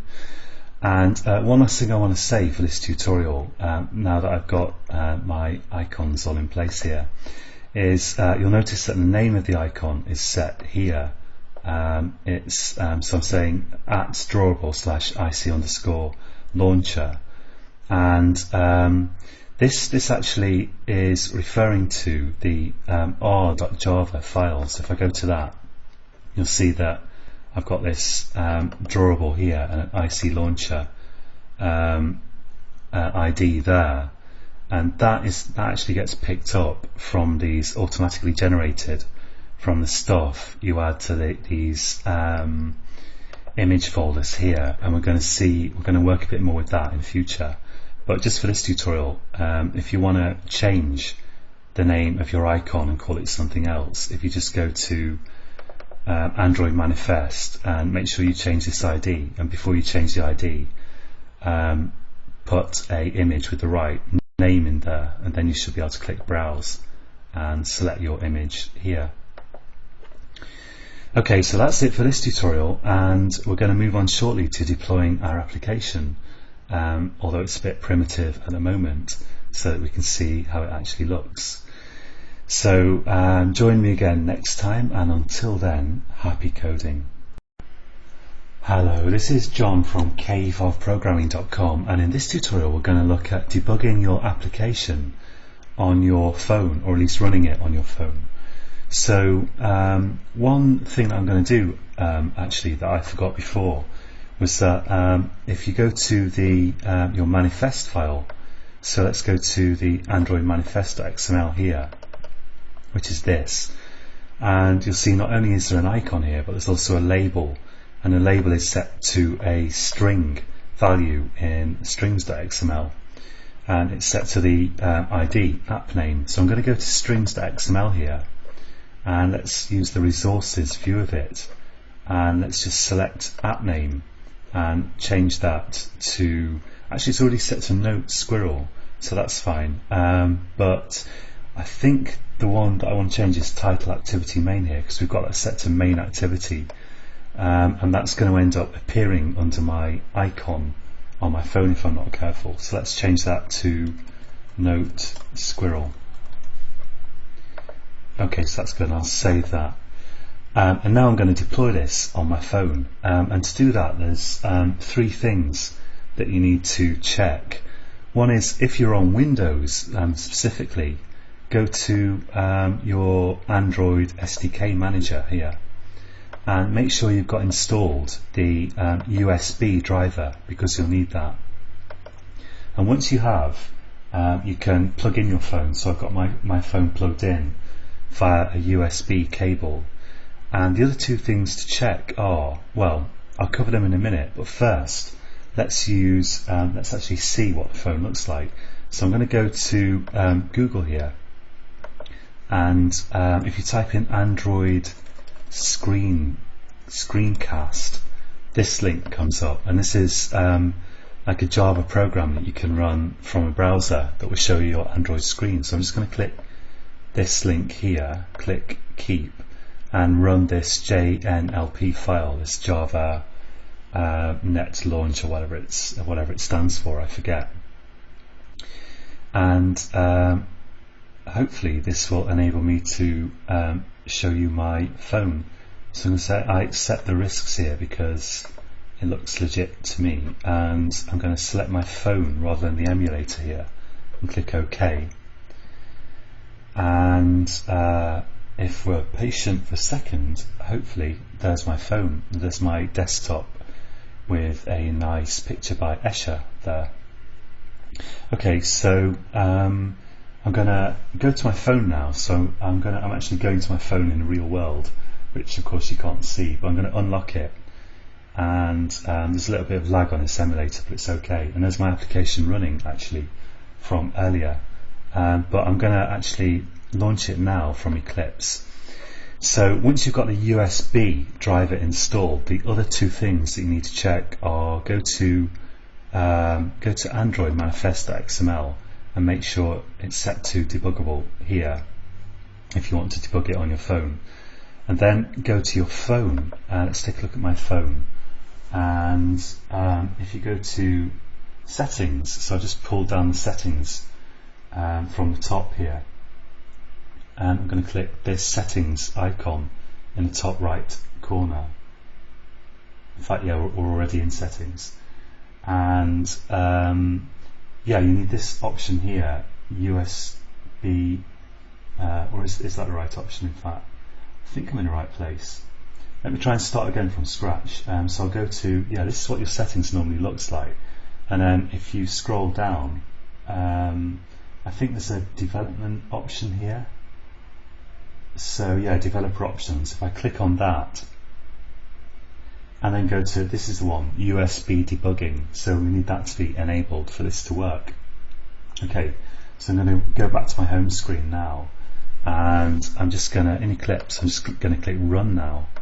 So I've got those three things, the USB driver, the manifest debuggable setting, and the debug USB debugging setting in my phone.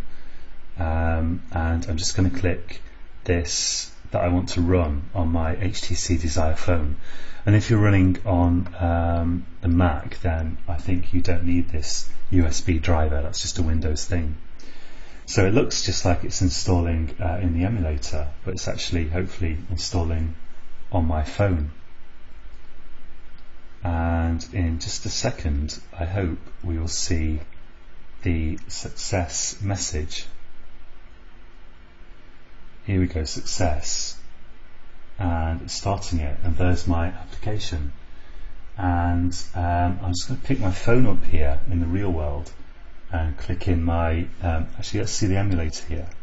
Sorry, not the emulator, let's see, this is the actual view of my phone, the actual screencast. So I'm going to just type hello, just for something to type, and dismiss the keyboard and click save. And hopefully that's worked, and I'll click the home button now, and I'll go to my apps, and let's take a look. So I'm waiting for the emulator to catch up. There we go, and I'm going to scroll around until I see, there we go. Now here's my Note Squirrel application right there, and that label is, I think it's actually not the name of the app, it's actually the it's the label that goes onto the, let's just double check again, it's this thing I changed earlier that was in the, it's the label of the, what do you call it, activity, sorry I'm forgetting my words. If you go to strings here, we've got this title activity main, and that's what I've set to Note Squirrel, and that's what we're seeing under the icon here. So I'll just click on that now, and there's my text, which hopefully will stay there, and we're not seeing any obvious error messages. But now there's a lot still to do on this application really, and that's going to give us a lot of scope for exploring new things, because at the moment this application sort of works probably, but there's a lot that we haven't thought about, and we're going to take a look at that very shortly. So I just turned my phone on its side, and you should always check that you can check this from the emulator, and you normally want to debug on the emulator probably and not your phone, but you should check that it works in different orientations and things like that, and we're going to get into all that a bit more shortly. So that's it for this tutorial, and until next time, happy coding. Hello, this is John from caveofprogramming.com, and in this tutorial we're going to look at preferences in Android. Now if you go to the internet, if you go to Google and you search for Android storage options, I think we want, here we go, storage options on the developer.android.com site, then you can find a variety of ways that you can store data in such a way that it will persist even between runs of your application. And we've already seen saving a file to internal storage, and what we're going to look at in this tutorial is the shared preferences. And shared preferences allow you to just save a little bit of data, like an integer or a boolean, using a key in such a way that it will persist between runs of your application. And if you take a look at this document, you'll see that there are two methods that your activity has: get preferences, and this is if you only want one preference file for your activity, that is only one set of preferences. But you can also name your preference files and have multiple different sets of preferences if you use this get shared preferences method. And I'm just going to use get preferences here to keep things simple. So let's look at a really simple example. And just to get you started, I'm just going to save a simple boolean true or false value, in such a way that it's going to persist between runs of my application. Now this application that I've created, when it starts up, it tries to load a file, and there are two possibilities here. Either it could, well, there are two ways in which it could not load a file, let's say. One is if the user has never run this application before, or just never clicked save, so that no notes file exists, and in which case failing to load it is absolutely fine, we expect it. But the other possibility is that the user could have saved a file, could have saved some notes, but then in the process of loading it with this method here that I created, something goes wrong, we just can't load it. And I want to differentiate between those two possibilities by saying if the user clicks save, I want to save a Boolean value that says yes, we've saved a file, and therefore we expect to be able to retrieve it next time. And if we can't, then that's an error, and we need to tell the user about it. So the first thing I'm going to do here is create a public static final string, and I'm going to call that file saved. And I'm going to set that equal to file saved. So all this is just an arbitrary string which I'm going to use as a key to save and retrieve a simple Boolean value in such a way that it will persist. And now if I look for the place where I added a listener to my save button, here when the user clicks the save button, I want to save a Boolean value to indicate that a file has been saved. And to do that, let's go to within this onClick handler somewhere, let's go to this point should do it. And I'm going to call get preferences here, and that's going to get me the preference file with lots of different values that we want to persist between application runs. And I'm going to set that to the default mode private, meaning that only this application can access this preference file. And in fact, if you call get preferences like this here in your activity, only this activity can access those preferences as far as I know. Now this returns a shared preferences object, so I'm going to declare a shared preferences here. Let's call it prefs. And to edit these preferences, I need to say prefs.edit, and that returns, if we hover over it, a object of the type shared preferences.editor. So I'll declare shared preferences.editor. So it's an inner class of the shared preferences class, and let's call that editor equals. And now finally I can say editor dot, and you talk about getting values. Well, actually the editor doesn't get values, it just puts them. You talk about, with your preferences, you talk about getting values, in other words retrieving values that you saved previously, and putting values, which means putting them to the preferences so you can save them. And the editor has methods like put boolean, put float. Well, you can see the list for yourself here, and I just want to save here a simple boolean value. So I'll use the key that I declared earlier, file saved, that's just a string value, and I'll set that equal to true here, because this is going to be invoked if the user clicks the save button here. So we want to say yes, we have saved a file. And actually I'm going to put that not here but within this try catch block, because if an exception is thrown and we end up here, then that means we couldn't save the file. Now once you've done a put on your editor, you have to remember to call editor.commit, and that actually saves your the values that you put. Let's save that. And now we can load those preferences when the application starts up. So in load saved file here, I can actually say, well, actually let's get the get that preference here, because if there isn't a file to load, then there's no point calling load saved file. So to do that, I'll say again, get preferences here, and again mode private, and so once again that's an object of type shared preferences,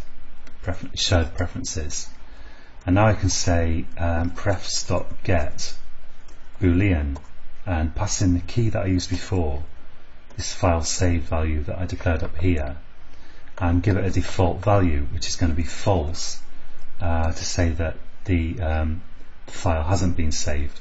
So this default value is overridden if there is in fact a preference saved for this key, and if there isn't anything saved, if you haven't done a put and a commit for this key previously, then you'll get your default value here.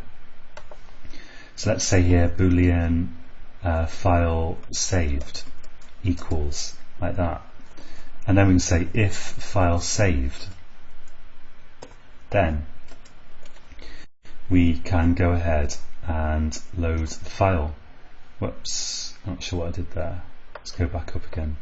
And if no file has been saved, of course, then there is no need. I'll just do Ctrl-Shift-F to format that.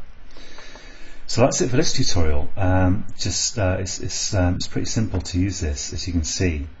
And the key things are: you get the preferences, get an editor if you want to save a preference, use the put methods on the editor, and don't forget to commit the editor to save the values in it. And then when you retrieve the preferences, you just do get preferences, and then you just use the various get methods to get the values that you previously saved, and use a default for if you didn't save a value previously with that key, because then you'll get the default value retrieved. So that's it for this tutorial, and in the next tutorial we're going to move on to looking at how we handle error conditions for this application using a thing called a toast to inform the user. So join me again next time, and until then, happy coding. Hello, this is John from caveofprogramming.com, and in this tutorial we're going to look at toasts. And toasts are like little kind of pop-up boxes that disappear by themselves. And if you want to inform the user of something, the simplest way is probably to use a toast. And you could use a dialogue, but that can be annoying because you have to click on them to get rid of them. And you could add a notification to the notification area, but toasts are one of the simplest ways, certainly. So let's go to my main activity.java, and I'm going to here, I've got a couple of places where I write debug messages at the moment. Basically, if I'm unable to load the file or save the file, I'll output a debug message, and I'd like to replace that with a toast. But to show you the toast working, I'm just going to copy out, I'm just going to comment out this code in the onSave button handler, and I'm going to create a toast in here just to get this working. And then later on, outside of this video, I'm going to replace these debug statements with toasts, so that if the file can't be loaded or saved, we can inform the user in a sensible fashion. To create a toast, you just use the toast class and use this makeText method. And the first argument here is a reference to the activity you're in, which normally would be this, but I think I'm in a method of an anonymous class here. So to get the this reference of mainActivity.java, I'm going to have to type mainActivity.this, and this is just standard Java and not an Android specific thing. Then the duration here, if I type toast dot, you can have toast that lasts a long time or a short time. And I'm going to go for length long here, because I want to make sure the user definitely notices this. Now for the text, I'm going to go to my strings.xml here under res values, and add a new string in here. So I'll click add, double click string, and I'm going to give it a name, toast can't save, and a value of unable to save notes or note, and then say, let's say, is there sufficient space, question mark, and that's about the best we can do, I think. So I'll save that, and now if we look at r.java, all being well, under the gen folder here, we should find that under string we've now got an ID for that string. So let's go to, and if you haven't got it, it's because something's wrong, like you have an error in your application in one of your layouts or something like that, which is preventing r.java from being regenerated. That's assuming you've saved it, of course. So never edit r.java yourself, always get it to regenerate. And let's go to main activity now, and now I can type for the text of the toast r.string. And toast can't save, and I need to actually use this to get the string, so I'm going to type get string. Get string is a method of the activity. So when you're within an activity, you can type get string and pass it the ID of a string from R, and that will get you your string. Now to actually display the toast, this would like return me some, I guess, a toast object, but to actually display it I need to type .show to display the toast, like that. And so you can do this all in one line if you want, or you could create the toast with make text and then call .show later on it, but this should do the trick.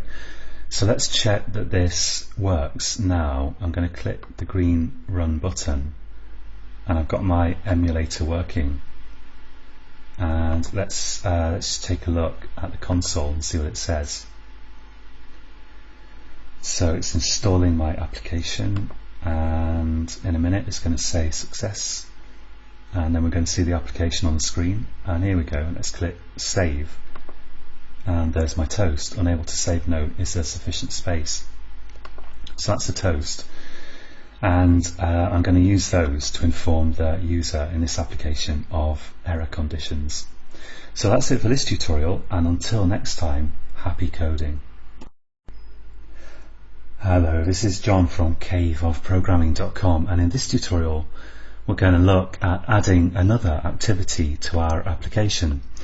And actually what I have in mind to do is, at the moment in this application we've got a place to enter notes here, but I want to make it so that these notes are protected by some sort of password system, and I'm going to make it so that what happens is you see an image and you have to touch certain points on the image in order to get through to this note application and see or edit your note.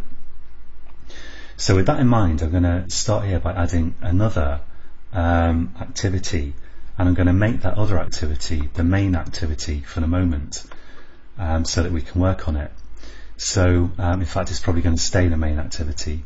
So I'm going to right click my project here and go to new, and let's go to other down here, and I'm going to select under Android activity and click next, and I'll accept the defaults, and I'm going to call this let's call this I don't know, initial, or maybe image activity. I'll call it image activity because this is going to display an image. So the layout name is going to be activity image, and I could select a navigation type here, but I don't want one. I'm just going to have a simple image on this activity for the most part, and I think that's good. So we can always change it later. Let's click next and finish. So now I've got this image activity here with the default hello world message in it, and I'm going to now go to my manifest. So I'm going to scroll down here and go to Android manifest.xml, and I want this at least for the moment to be the new main activity. Now for an activity to be the main activity, it's got to have this, I'm looking at the raw kind of XML view here, and it's got to have this intent filter with this main thing here and this launcher thing here, which has been filled in automatically.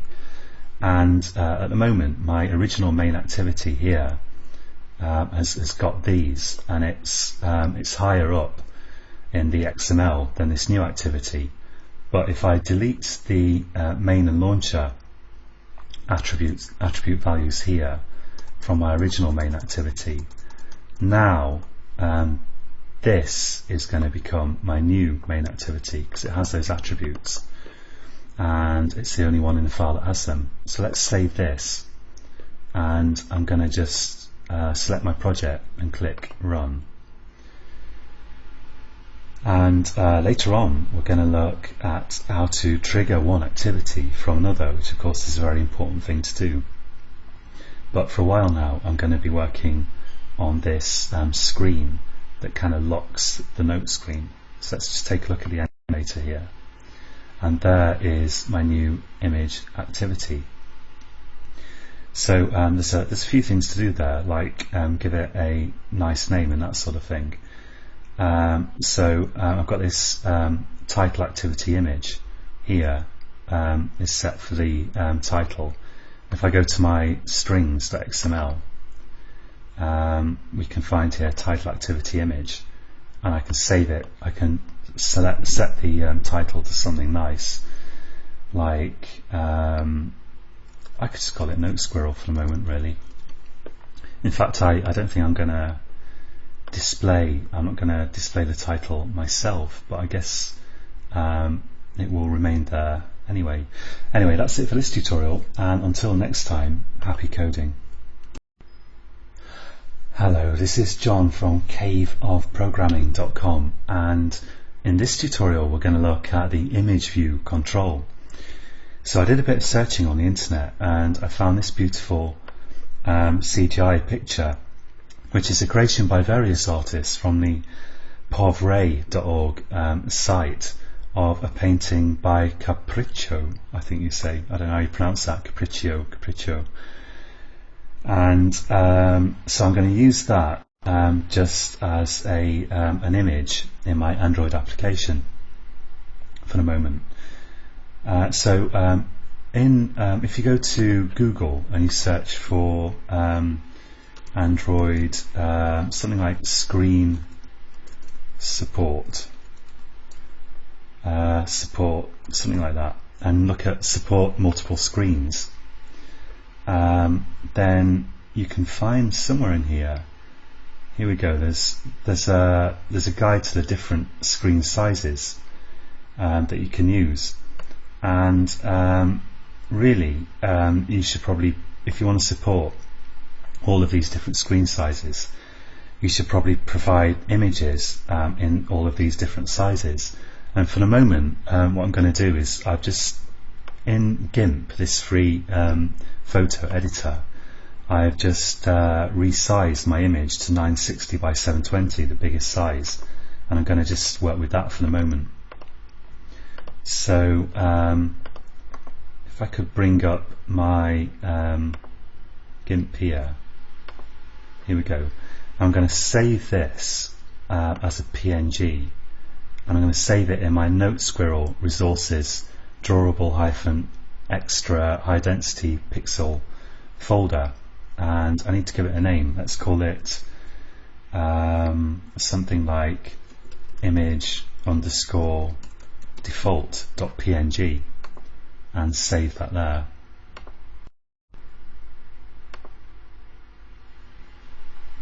And I'll go back to my Eclipse now and right click the res folder and go to refresh, and my now in the XHDI there's my image default. And also if I make sure everything's saved and go to r.java, I should have here, with a bit of luck, a ID for the image, which should be, here we go, under drawable we've got image_default. Okay, so I've got all that working, and I'm going to go to the layout now of my new application, my new activity. So I've got this activity image layout here, which looks like that, and I'm just going to click on this tab, and I'm going to change this a bit. So I'm going to have a linear layout again, as we've seen before, linear layout. And I'm going to make sure that that's set to match parent to take up the whole screen. And I'm going to get rid of text view here, and I'm going to have an image view here. So I'll type image v control space, and this has some attributes, and for one thing I need to give it an ID. So let's give it a ID, and I'm defining the ID here, so I need the plus sign there, and I'll call it touch image or something like that. That'll do. And let's give it a layout width of match parent and a layout height of match parent, and I'll give it a source src control space, and I do control space inside these quotes, and I can go to drawable here and position the cursor back there, and now I can select my image default like that. And let's just have a look at this, and yeah, a content description. I could say, just to shut up their warning there, content description equals, in fact, I'll call this default, I won't call it default image, I'll call it touch, let's call it password image or something like that, I don't know, it doesn't matter. Okay, so that'll do. And oh yeah, and I need to put this in a string resource if I'm going to use it. So let's just select that and go to quick fix and extract string, and password image is a fine ID for it. And hopefully, let's see, has it stopped complaining? It will have. Let's go to project clean to rebuild the project. And there we go. Now we've got an image view that's got no warnings on it, which is nice. And we should be able to actually see this. So if I just click run here, and another thing that I'm going to do actually is I'm going to go to my android.manifest here, and I'm going to look for this activity. It's this image activity here, and I'm going to add screen orientation here and set that to portrait, and that will prevent, it will mean that when the user turns their phone around, it won't put my application in landscape mode, and that's what I want, because for reasons that you're going to see, this would be awfully complicated if it can be used in landscape mode. So I'm going to fix it to portrait mode here, so that you can't look at this sideways, if you see what I mean. And now let's look at that, and there is my my image. And I might also change the title of this image here, which is currently set to note squirrel, and that's in strings.xml. So I've got this title activity image, and I could change that to password image, or maybe pass points image, because it's not a password. It's going to be, the idea is that you're going to touch certain points on this image, and then it will let you into your note. So that's it for this tutorial, and until next time, happy coding. Hello, this is John from caveofprogramming.com, and in this tutorial we're going to look at getting the coordinates that the user has clicked on a view, and in particular I'm going to look at how we can find out, when I say clicked, I should say touched actually, but in this tutorial in particular we're going to look at how you can find out if the user touches various points on this image on their phone. How can we find out which points they've touched? And the first thing I'm going to do here is, this image looks a bit ugly.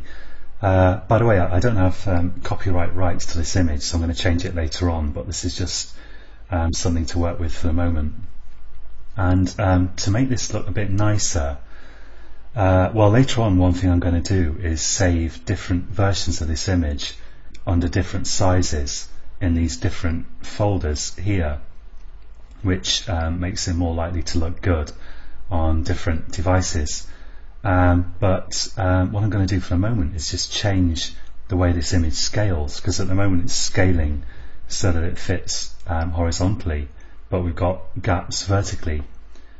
So in the layout activity_image for this particular view, this particular activity, I'm going to add an attribute here, scale type, and I'm going to set that equal to fit XY.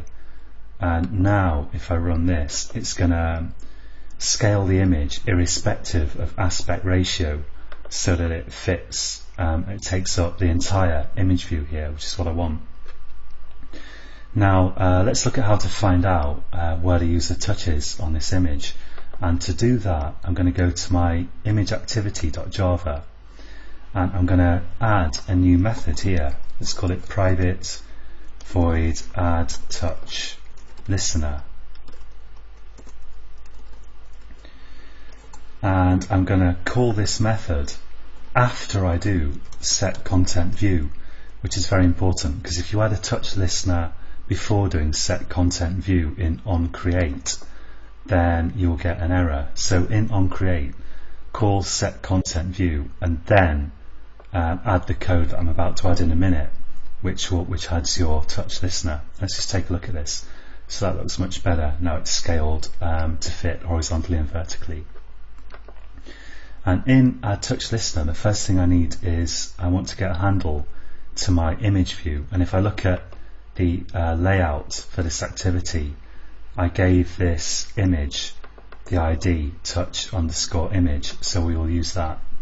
And I'll use find view by ID again, and r.id dot and touch_image, and that will give me my view, and it's an image view, I know, so I'll declare a variable of the type image view. I'll call it image, and I'll set that equal to the return value of find view by ID, which I need to cast to an image view like this. So I'm just running this code from here, and let's do Ctrl+Shift+O to add the import there. And now I want to add a touch listener to this image view. So I'm going to say image.setOnTouchListener, and here I'll say new space, and I'll do Control space for the autocomplete and hit return. And it's added this whole anonymous class here of the type view.onTouchListener, and I need to add the import there with Ctrl+Shift+O, and then if we hover over it, we can see the documentation here, and it's the view.onTouchListener class. Let's put the semicolon in, and now the last thing I'm going to do in this particular tutorial is just to get the coordinates here and display them. So the coordinates that the user touches on the mobile screen on the image. So to do that, I can use this event object, which is passed to the onTouch method of this anonymous class here, and I can say float x equals event.getX, and float y equals event.getY. And let's just output that. So to have a string that we can read, let's say string message equals, and I could use string.valueOf to turn these floats into values, or I could do something like turn these floats into strings, or I could use the float class with a capital F and do toString. Or another way to do it is I could use string.format, and I could pass in a format string here. Let's say coordinates, and let's pass in here in brackets %f, and I'll have, let's say %.2f to get the coordinates to 2 decimal places. And finally, now I need to use the log.d method to just so I can see these coordinates, and I'll create a tag up here for debugging. I'll say private static final string debug tag equals, and I'll set that equal to my initials, which is what I did before. Or in fact, I think I already have one of these in the main activity. So if I have main activity here, and I think it's public, then I can use the debug tag from that, which actually probably makes more sense. So let's do that. And I'll output my message here showing the coordinates. And now I'll just save and run this application. And let's look at what's happening in the console. So it's uploading. And in a minute I'm going to go to DDMS. Let's just wait for a moment and check that it runs, that it installs and uploads okay. So once we see the success message, which is coming just about now, okay, not now, but in a second. There we go, success, finally. I'll click DDMS and I'll use that filter that I set up in a tutorial on DDMS, my debug filter. And if I go to my application now and click various points on the image, whoops, got an error for some reason. And let's just take a look at what's happening here. So in fact my format specifier is wrong. If I look up here, somewhere in here, I've lost it now. Yeah, there we go. Format specifier 0.2f, missing format argument exception. In fact, what I forgot was, I think, very, very stupid. I forgot to actually put the coordinates in here. So if you are silently screaming at me from behind your monitor to put the coordinates in, then I do apologise. And if you were just confused, then I also apologise. Let's take another look. Let's just run this again. And I think this will hopefully work. So we're installing it. And let's go to DDMS and let's look at the emulator. And in just a second, my image will hopefully appear.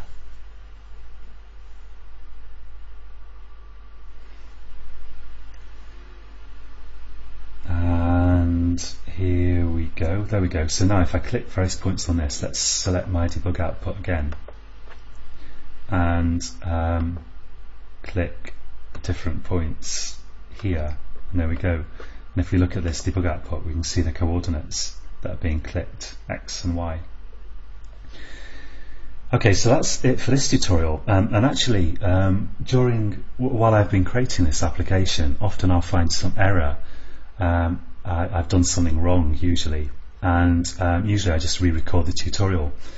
But I think I'm not going to this time, just because I wanted to show you that if and when you get errors, which you certainly will, especially that application has stopped type message, it's always worth just looking in the console or looking in the DDMS monitor here and scrolling right up to the top to the first bit of red that you see. You might have to go a long way, and then patiently scrolling down, and most of the time you'll eventually find a meaningful error message that tells you what you're doing wrong. And if you don't, then try stuff like cleaning the project, restarting your emulator, restarting Eclipse. And once, I swear, I even had to restart my whole computer to get the whole thing to work properly. But usually it's going to be something you've done, and usually there will be an error message, and you should start looking at the error messages from the top downwards. Okay, so that's it for this tutorial, and until next time, happy coding. Hello, this is John from caveofprogramming.com, in case you've forgotten. And in this tutorial I'm going to show you how to create dialogues, simple dialogues. And the motivation for this is that at the moment this application produces an image, and the idea is that the user can set a password, or if you like, a pass points on this image by clicking certain points, and then they have to click the same points in future once the set of points is set, in order to access the notes screen where they can save their notes. And I want it so that the first time the application runs, a dialog comes up that says something like click 4 points one after the other in order to set the pass sequence, something like that. And I want this to be a dialogue and not a toast, because the toast might disappear before the user's even really given their full attention here, and then they might just think, what on earth is this? And sort of touch it randomly and set the pass points by accident. So I don't want that. I definitely want a dialogue. So in my image activity class here, I'm going to add a new method, which let's call it private void. Let's say create, or maybe show prompt. That should do the trick. Show prompt.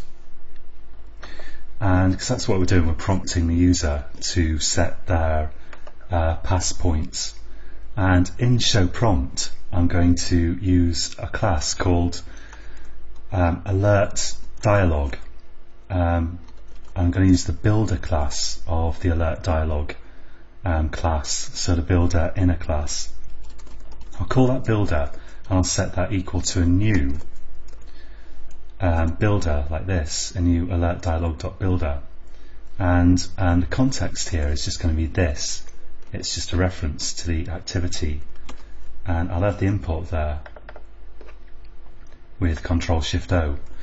And now I can use the builder to create my dialog, and what you do is you set various options on the builder, and then finally when you finish you call builder.create, which returns your alert dialog, and alert dialog just being a kind of dialog that alerts people to things, and it can have an OK and a cancel button, or in this case just an OK button.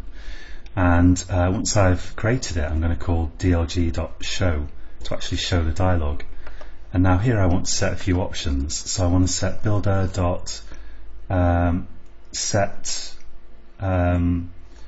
positive button, and this, if you do set positive button, there's set positive button and also set negative button, and a positive button adds like an OK button, and the negative button like a cancel button basically. So I'll use that, and I need some text here for the button, so I'm just going to put OK, so they're going to click OK to confirm that they've read this. And here I need an on-click listener, so I'm going to type new on-click listener, and this dialog interface dot on-click listener, this code is going to run in this method of this class. This is going to run when the user clicks that button, and actually I don't really need to do anything there, I don't think, so I might just leave that empty, and let's just add the import with Ctrl-Shift-O, and I want dialog interface dot on-click listener. There we go. So that will add my OK button, and I want to say builder.set title, and let's say create your pass point sequence. I'm kind of inventing terminology here. I don't know if there is standard terminology for this. And builder.set message. Touch, let's say touch 4 points on the image to set the pass point sequence.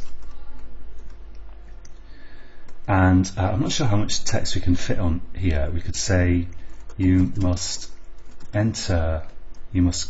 click the same points in future to gain access to your notes.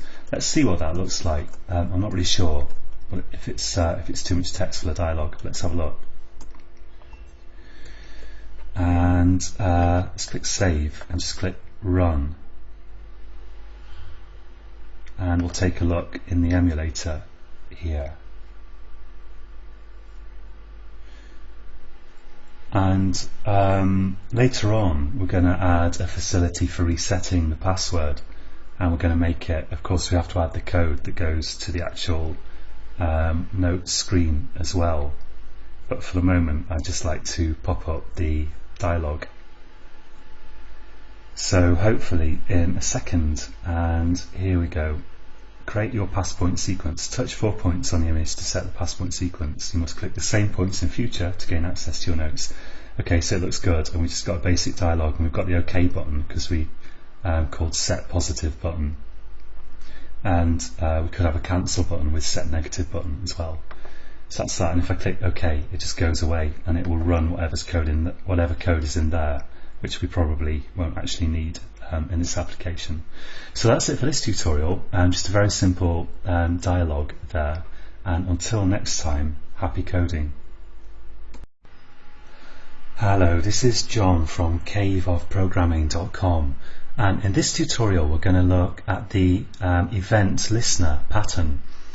And this isn't really Android specific, but I'm going to go through it here pretty quickly, just because it's something that I want to use to simplify the architecture of my application a bit.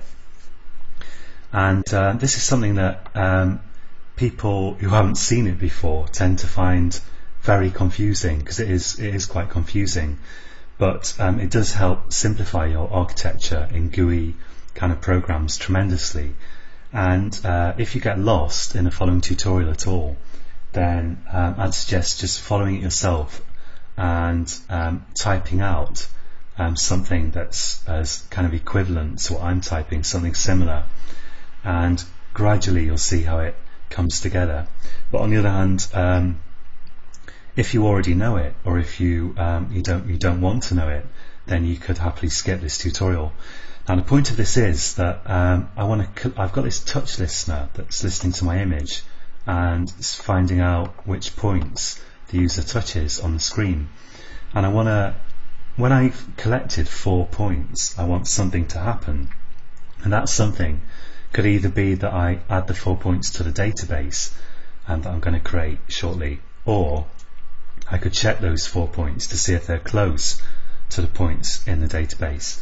And either way, at this point in the touch listener code, I kind of need some code that that does something with the database, and which therefore may take a little while to return.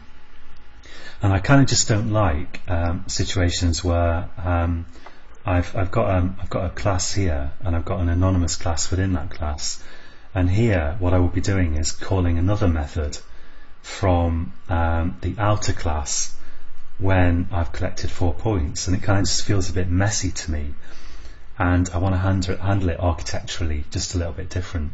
So very briefly, what I could do is I could have an array list, add these points to the array list one by one, and then here check the size of the array list, and if it's equal to 4, call the code that does stuff with the database.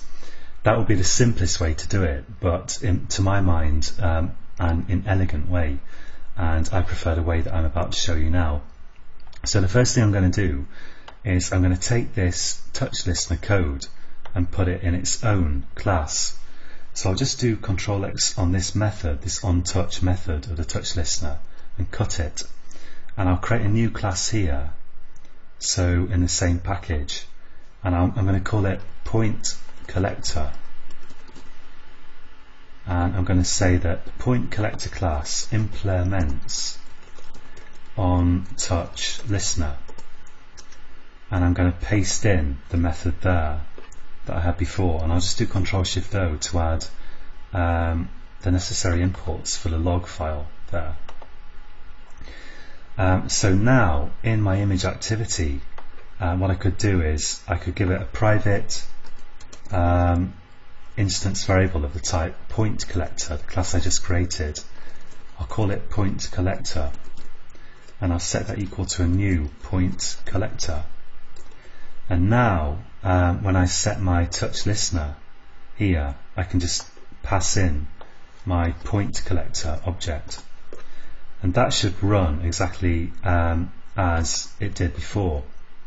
And I'll just run this while I'm talking so we can have a look at it in a while. So all I've really done is taken this stuff that responds to touches and put it in its own class. And now in this point collector class, I'm going to give it a private list of points, and I'm going to use the Android point class, and I'll call this points and set it equal to a new array list of point objects. And the Android point class is a simple class that just stores 2D points with integer coordinates. Let's just take a look at my application. I'll go to DDMS and look at the emulator, and I'm just going to click a few points. You can see that the points are still coming out, so it's still working, which is always good to know. So I'll go back to Java here, and now I'm going to add the points to an array list, and in fact I'll change this to int, and I'll use math.round, although that is arguably slightly overkill to round these points when I could just cast them to integers.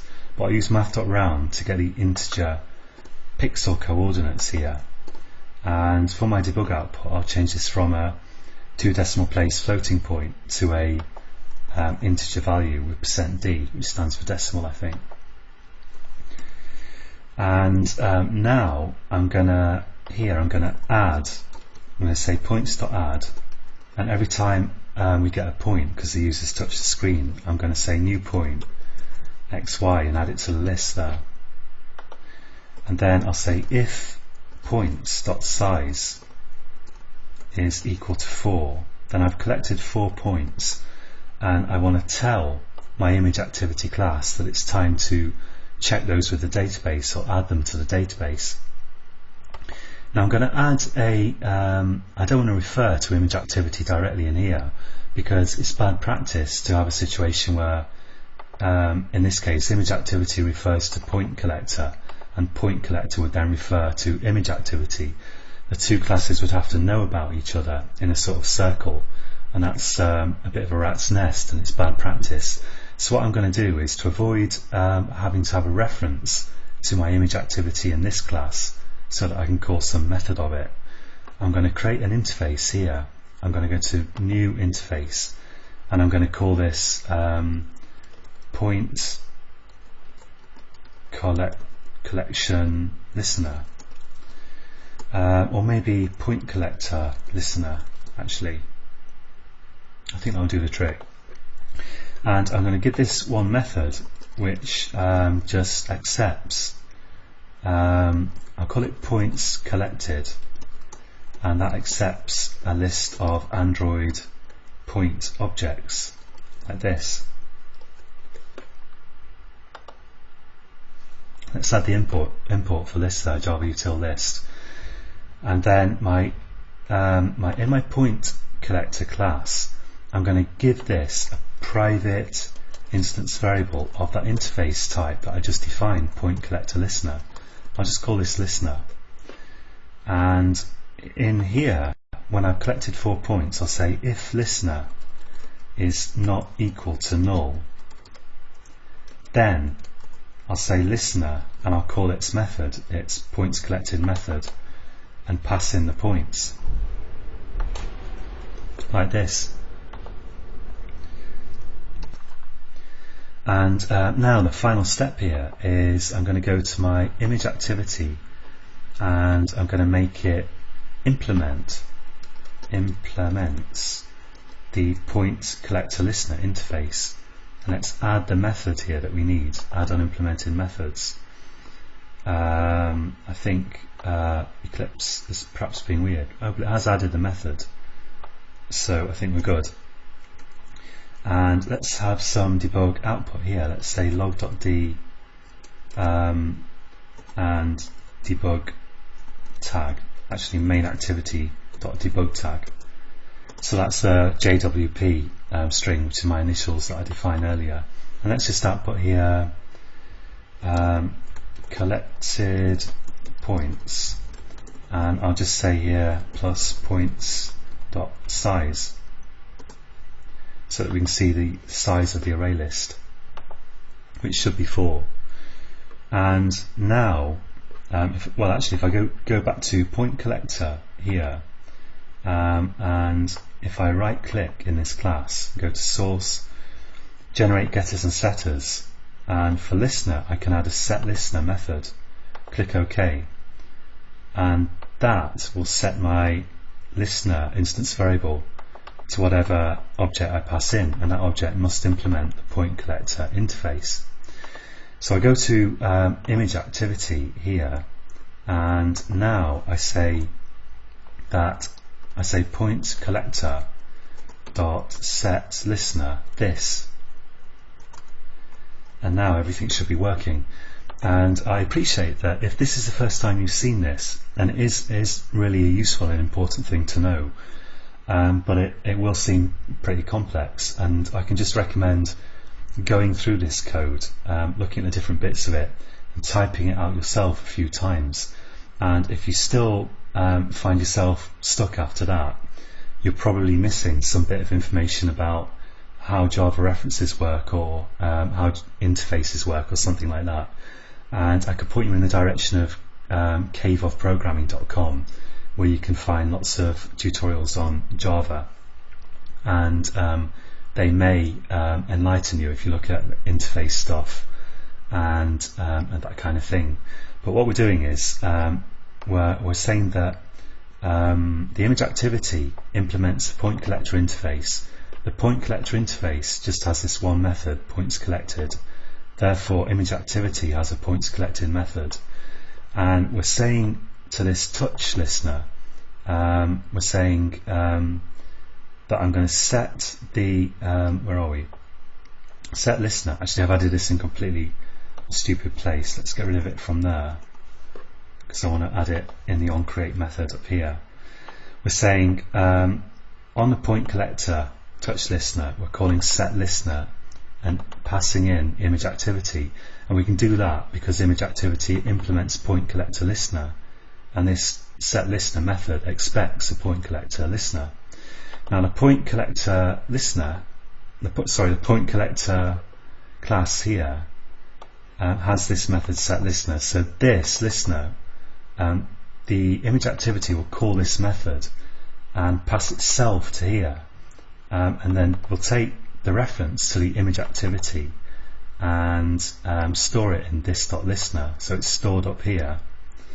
And then finally, when we've collected 4 points, we will call the points collected method of image activity, which is going to be down here. And the point of this rigmarole is to make sure that the classes are not tightly coupled. So point collector, even though it's calling methods in image activity, it knows nothing about the image activity class. All it knows is that there's some class here which is going to be passed in, which implements a point collector listener interface. So as I say, it's pretty complex when you first see it, and I think there's no substitute for going through it a few times slowly yourself and typing it out and trying to get it to work. But I'm going to leave this for now, and I'm just going to check that it works. Let's just run this, and what we should see is that when we collect 4 points, that we call the method in my image view class, which will output some debug information. And what I'll also do after that is I'll also say points.clear, and I may remove that later because I'm still thinking about the best way to do this, but I think that once I've collected the points and something has been done with them, then we can clear the list of points and start collecting again. Now let's take a look at the emulator here, and let's take a look at DDMS. And so now, well, let's clear all this output and make sure I'm just looking at the stuff with the JWP debug tag here, my initials, and I'll click on 4 points, 1, 2, 3, 4, and so we collect 4 points, and when we've got 4, it says collected points 4. And the reason for that is that if I go back to Eclipse here and go to the Java perspective, this code is being invoked when 4 points are collected, and that's calling this in image activity, which is outputting this message. So that's possibly the most complex thing we'll look at in this series of tutorials, and if you really don't want to have to learn this at this point, then certainly you could not do this. You could instead just have your OnTouch listener as it was previously with an anonymous class, and put in that code for collecting the points into an array list right in there, and call this method or some other method from in there, and that would also work. I just feel that it's somehow less elegant than this way of doing it. Okay, so that's it for this tutorial, and until next time, happy coding. Hello, this is John from caveofprogramming.com, and in this tutorial we're going to start looking at databases, and we're going to look at creating the code that actually can create a database in Android. Now, Android comes with the SQLite database built into it, so we'll use that. It's a fully functional relational database, and we'll use it here in this series of tutorials to store the sequence of points that the user clicks on this image as a sort of passkey to get into the next screen. So we want a database table that's capable of storing points. And I'm going to right click here and create a new class, and I'm going to encapsulate all my database functionality in one class, which I'm going to call database, since I've only got one of them. And I'm going to say that database extends a class called SQLite Open Helper, so this class here, and that's an abstract class. So I'm going to click this error message and go to add unimplemented methods, and we've got an onCreate method here and an onUpgrade. And I'm also going to click again and create a constructor here.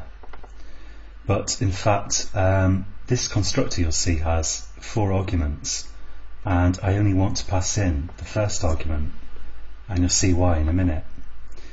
Now the context is going to be, for the context I'm going to pass in a reference, the this reference from the activity that I use this database from.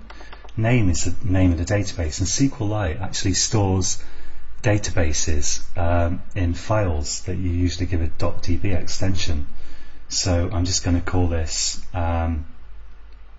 let's call it notesquirrel.db, or actually I could call it note.db. It doesn't have to be unique because it's only going to be kind of private to this application anyway. Yeah, so anything really is fine. And the factory here I'm just going to set to null. We won't bother with that. And the version here I'll set to 1. And the kind of SQLite Open Helper has kind of automatic facility for upgrading your database, but I'm not going to use it here. I'm just going to create the database. So that's the constructor finished, and I'm going to go back to my image activity class. And image activity is the activity that I want to use that database, and I want it to store points, or to be able to check points against the ones stored in the database when the user clicks the image. So I'm going to give it here a private database. I'll call it db equals new database. I'll just give it an instance of that class that I've created so that I can work with it here, and I've got to pass in the this reference here. And yeah, that should do the trick. Okay, and let's go back to database now. And now in create here, I need to execute some SQL that will actually create my database. So let's have a string here, string SQL, and this has got to be the database creation SQL. And once I've formed that string, I'll say db.exec SQL and just pass that in, and that will create my database. Now you're probably wondering when onCreate gets called, and the answer is that it's not called when you run the constructor. It's called when you try to use your database. And in this tutorial I won't be using the database, so I'm just focusing on setting it up. So we won't create it here, but this onCreate method is kind of intelligently run the first time you actually try to do something with the database. So we don't have to worry about running it ourselves. And if we just go to Google and type in here SQLite data types, you can find, of course, lots of documentation on the SQLite website, and you can work with these data types here. And I'm just going to use integer because I just want to store an ID, a row ID, plus X and Y coordinates. But you can see you've also got real, text and blob. So there's a variety of types there. And for the database creation code, I'm going to say, well, actually, this is going to create the database. The fact that I've specified a database name here, and the database will be created automatically when you try to do something with it. But in fact, what we want to create here is not the database, but just a table. So I'm going to say here, create table, and we'll call this table points. And I need to specify my columns in brackets here. So I'm going to have ID, let's put it in uppercase so it doesn't matter, ID integer primary key, and let's have X integer not null, and Y integer not null.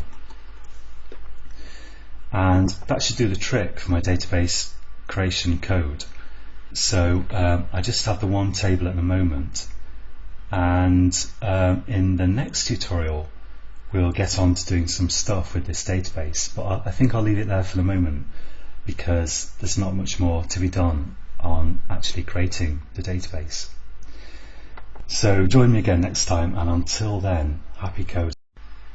Hello, this is John from caveofprogramming.com, and in this tutorial we're going to look at inserting values into our database. So I've got the table creation, database creation handled here using the SQLite Open Helper, and I'm going to give this class that I've created, which extends SQLite Open Helper, another method, public void, let's call it set points, or maybe store points, and that's going to take a list of Java point, Android point objects, let's call it points, which it's going to store in the database. So the first thing we need to do is we need to get a kind of handle to the database that will allow us to write to the database. So I'm going to type get writable database, and that returns a SQLite database object. So SQLite database, there we go, and I'll just call that let's call it DB. And one thing that you must never forget, so I'm going to put it in here so that I don't forget it, is to close the database. So I'm going to say db.close, and in between we want to write some values to this table, the points table that I've created here. So I'm going to first clear out the database. I'm going to delete all the values in that table by saying db.delete. And now, well, I'm not going to use this work clause because I want to delete all of them, so I'll pass null for that. And the arguments for the work clause I don't want to use, so I'll pass null for that as well. And I need to put the table name in here. The table name is this, points. But rather than refer to the same text twice within this class, I'm going to use a private static final string, and I'll call it, let's call it points table equals points.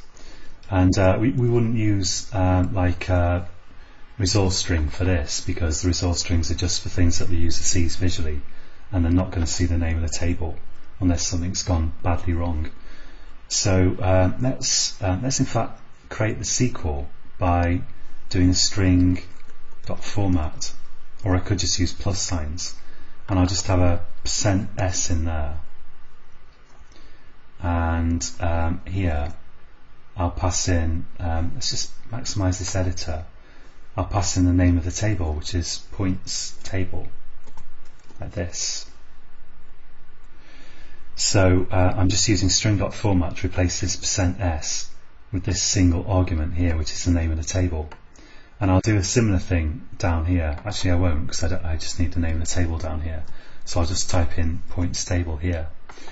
And now I've got that, I'm going to loop through the points that have been passed in. So I'll say for point in points.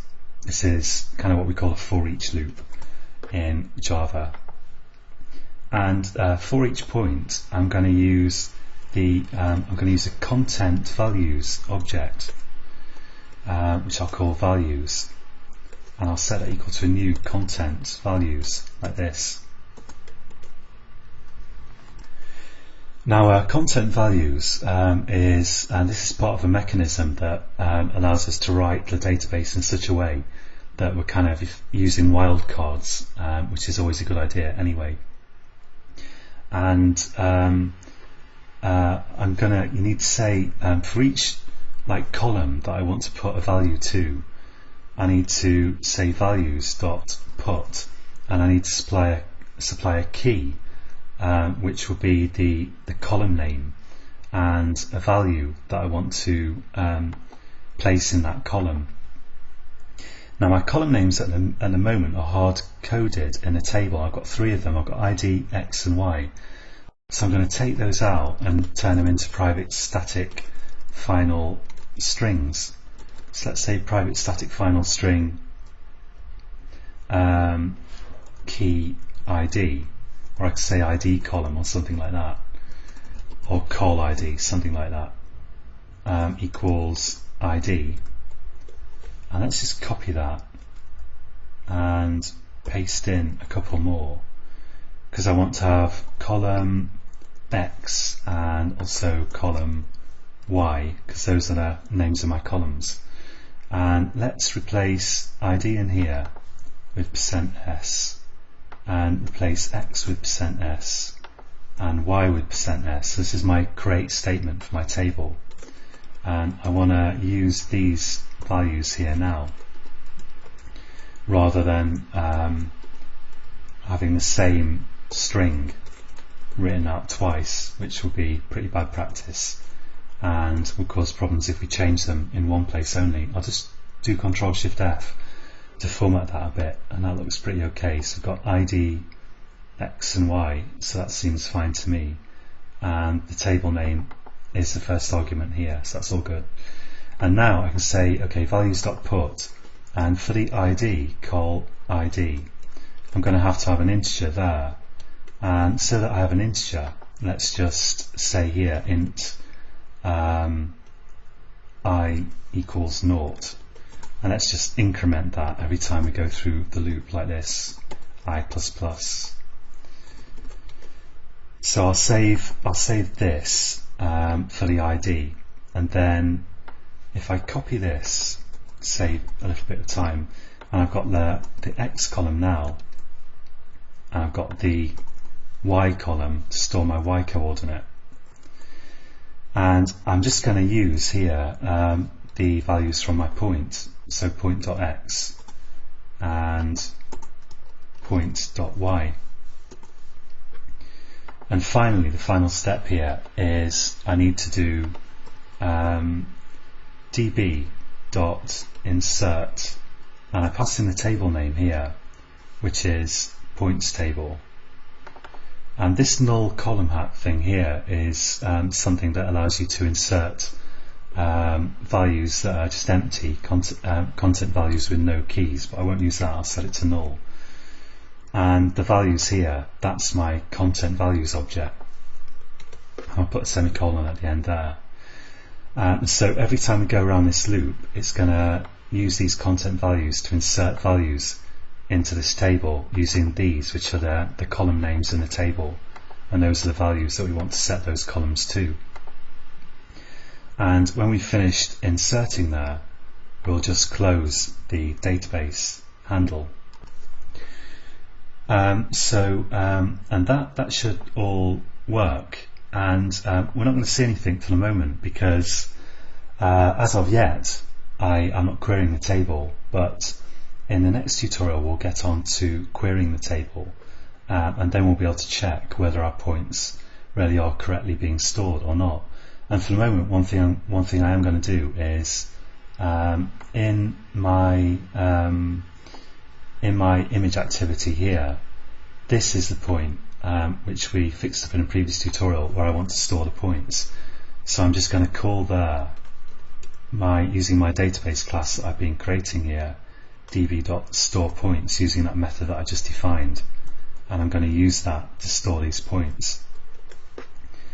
And it's probably an idea to check that there's no errors, and I find it's hard to write code like this that's absolutely flawless the first time, but we'll see what errors come up, and if there are any, I'll go in, fix them and get back to you. But hopefully everything's correct and we won't see any obvious errors, which at least gives us some reassurance that the thing's working.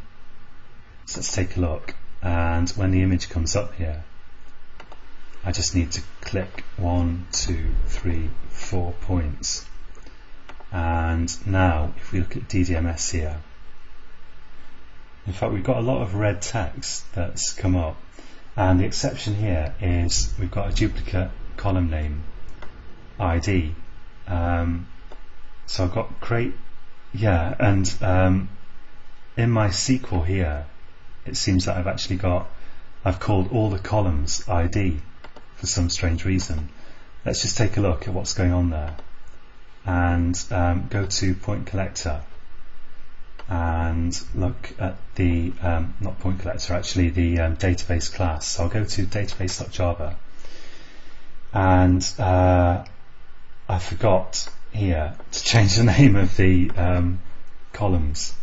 So I told you I always do something stupid, but I thought I'd rather show you that just because I'm guessing, unless you're a genius, you'll probably have similar problems, and I just wanted to show you what to do about them. So let's go to DDMS again, and let's check that the application is actually running and being installed. So it says it's uploading it, and we should see success in a minute. And here we go. So we'll go to DDMS, we'll clear this and go to the emulator here, and 1, 2, 3, 4, and this time we've got no errors, and we can see we're running the method that collects the points, because I've got that collected points output, which is coming from down here. Okay, so that's it for this tutorial, and in the next tutorial I'm going to go on to querying that database. So join me again then, and until next time, happy coding. Hello, this is John from caveofprogramming.com, and in this tutorial we're going to look at querying databases in Android Java. So at the moment, so far, I've created this database class for handling all my database stuff, which extends the SQLite Open Helper, and it's got this method store points, which can store the list of points that we pass to it, or you could store anything in here, of course, strings or text or whatever you like. And we've provided this, we've overridden, actually we've implemented the SQLite Open Helper method, because this is an abstract class, on create, and in there we put some code to create the database, and that will be called automatically when we do something like calling get writable database. So once we've implemented that, we don't have to worry about calling it anywhere. We just go ahead and use the database, which is really nice. And now I'm going to add a method for retrieving the data from the database, and then we can have a look at it and see that it really has been stored. So I'm going to call this public. It's going to return a list of points, since that's what my database deals with in this case. And I'll call it get points. And let's just add the import there for list, and I'm going to have a list of points that I'm going to return let's call it points, and set that equal to a new array list of point objects. This is Android point objects, 2D points. And we've seen that to write to the database, you need to call getWritable_database, and that's a method, of course, of the SQLite Open Helper class, and that enables you to do stuff like deleting stuff from a database and inserting stuff into the database, or of course updating it. And in this case, what I'm going to do is I'm going to query the database. So I'm going to call getReadable_database, and that returns once again a SQLite database object. So I'll type SQLite database db equals, and so that I don't forget, I'm going to call db.close already. And in between there, I'm going to have some code that queries the database.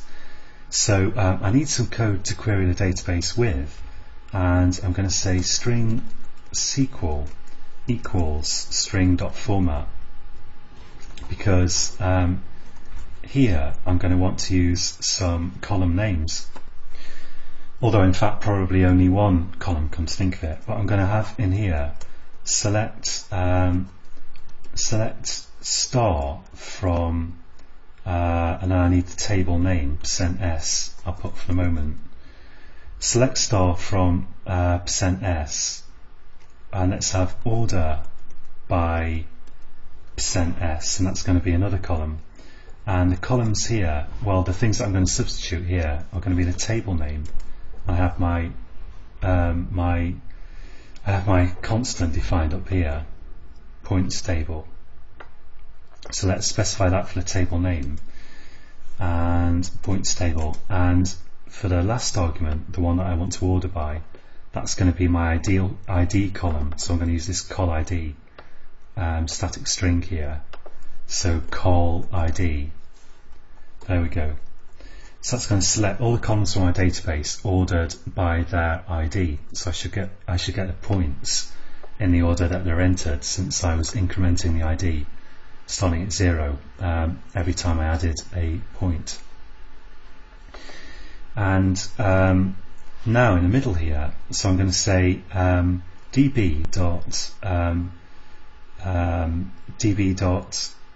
db.raw query, and I'm going to pass in the SQL there, and the selection args here I'm going to set to null, like this, and that actually returns a cursor. So I'm going to say cursor equals db.raw query, passing my SQL. Let's add the import there with Control Shift and O. And now I can say while cursor dot move to next, cursor dot move to next. There we go.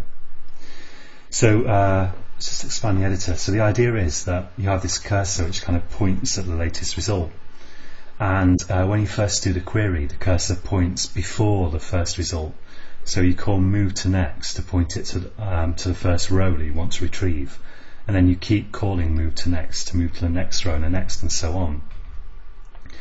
And every time I do this, I want to retrieve some values. So I want to say cursor dot get, and the values that I've stored in my database are all going to be actually integers. So I'm going to say get int, and the column indexes here are 0 based.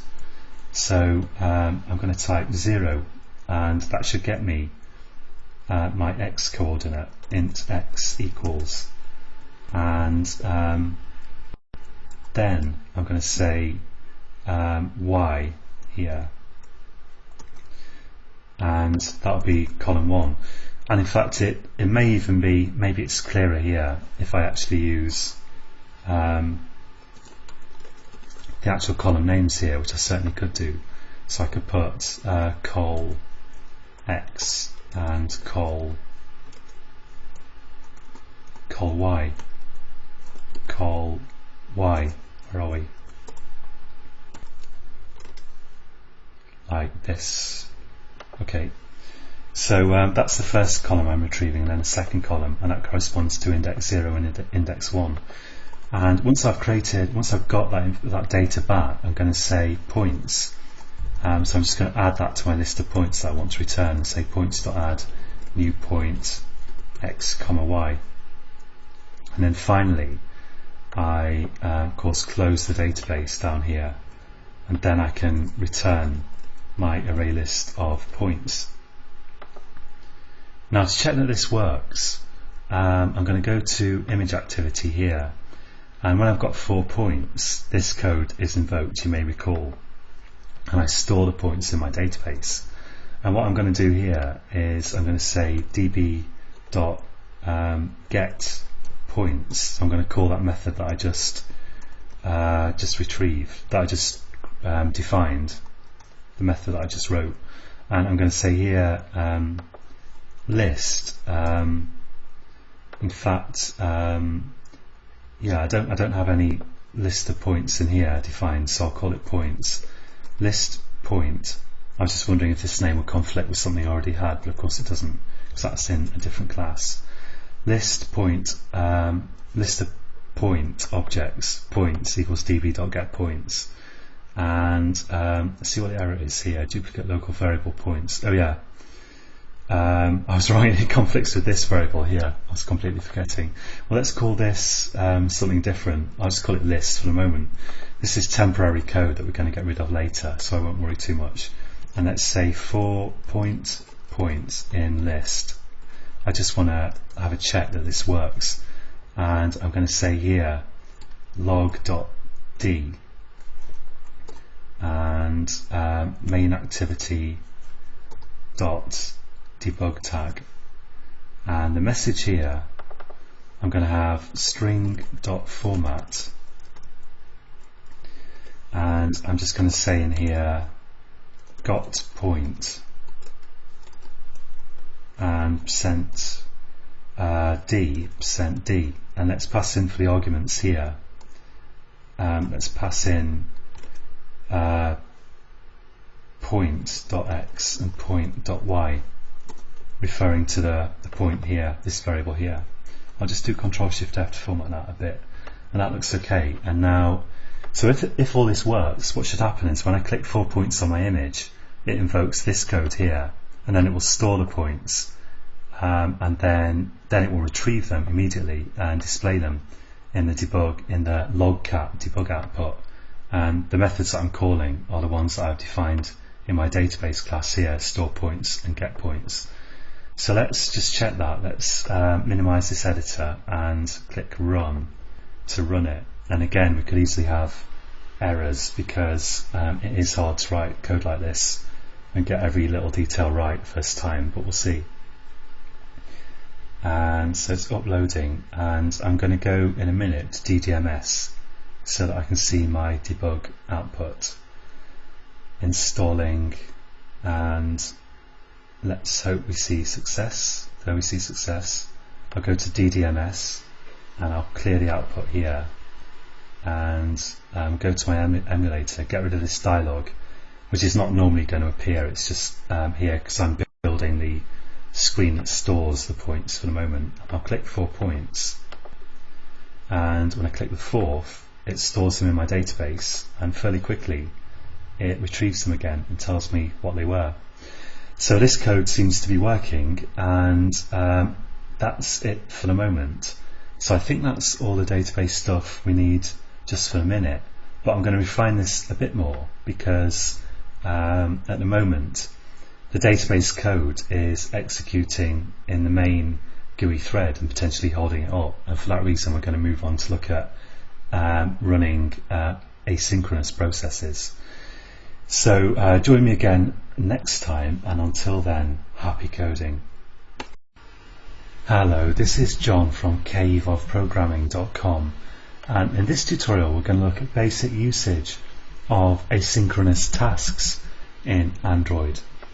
So I left the last application in such a state that if you touch 4 points on the image, it then invokes some code that tries to store those points in the database.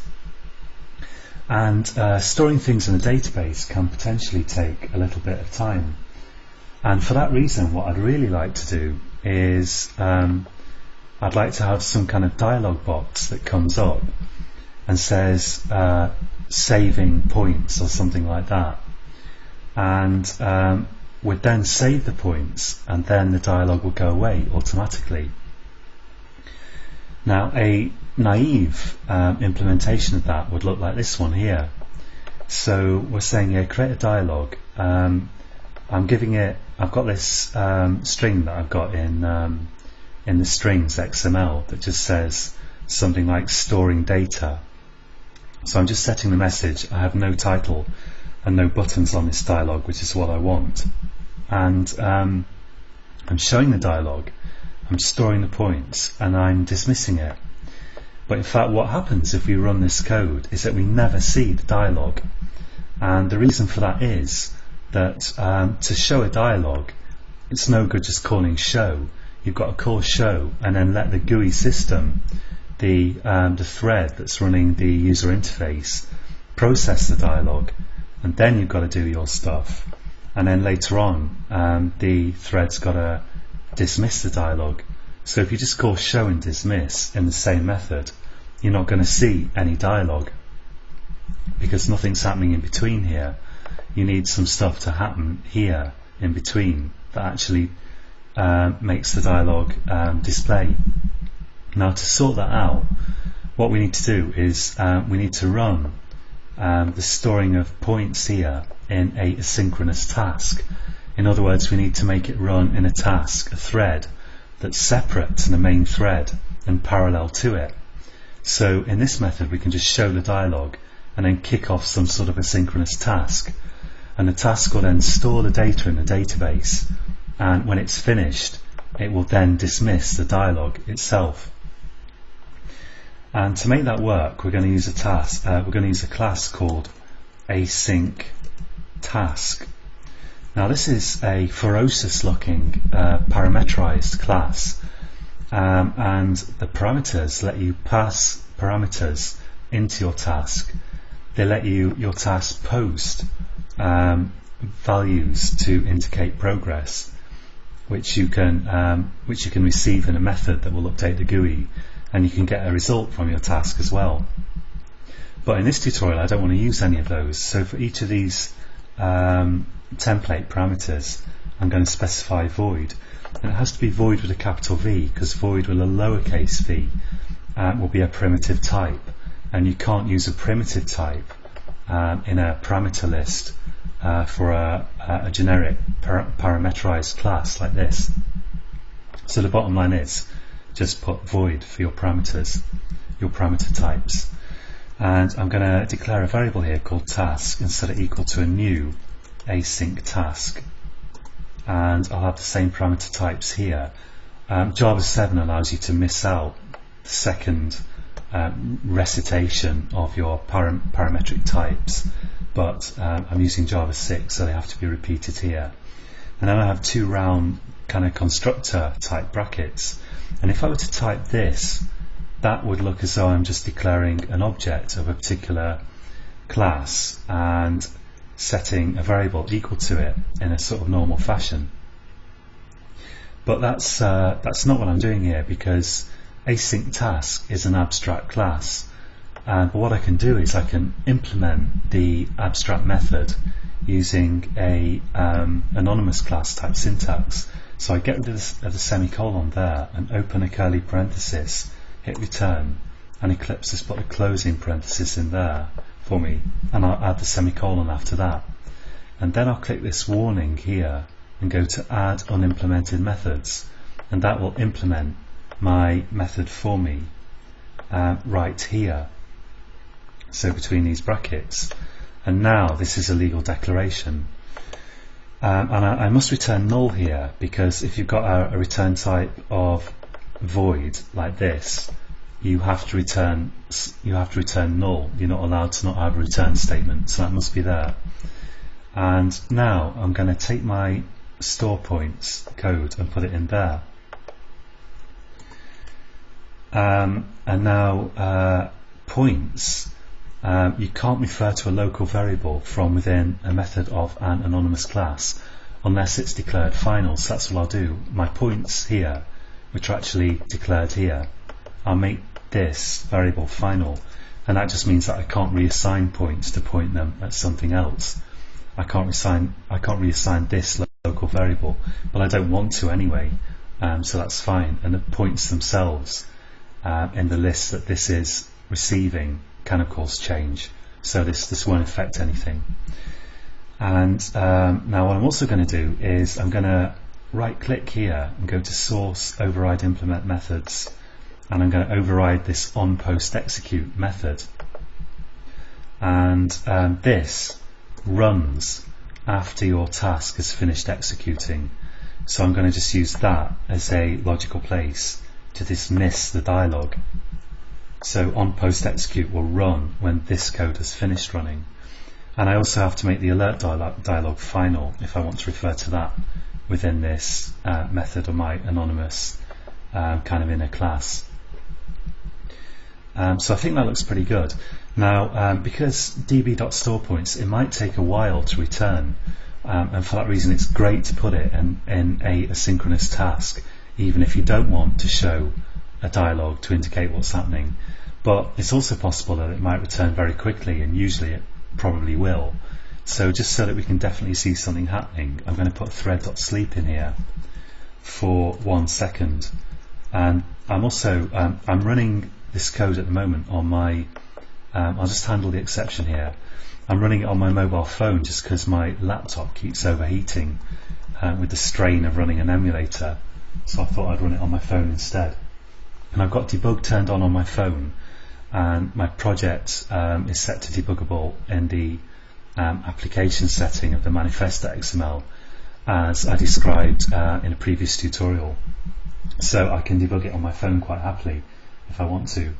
Now I'm using this screencast, Android screencast thing here that I showed you before, and I'm now going to run my actually let's just put a log.d in here, and I'll say here I'll use my usual debug tag, because just to prove that this is working, and say let's say points saved.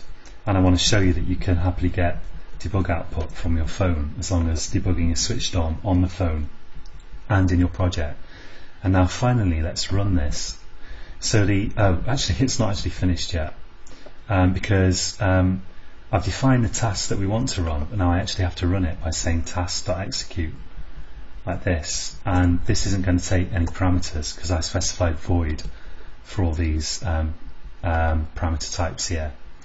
So this method now, the whole method, where are we? This whole thing is going to return basically immediately, and this code will meanwhile carry on executing after this method has returned. It'll execute in its own thread, which is what I want. So finally now, let's just run this, and let me go to my phone in the real world here and unlock it, and it's installing, and you can see on the this is the screencast that's running my application from last time I ran it, but in just a second we should see it. And still installing. Let's go to DDMS.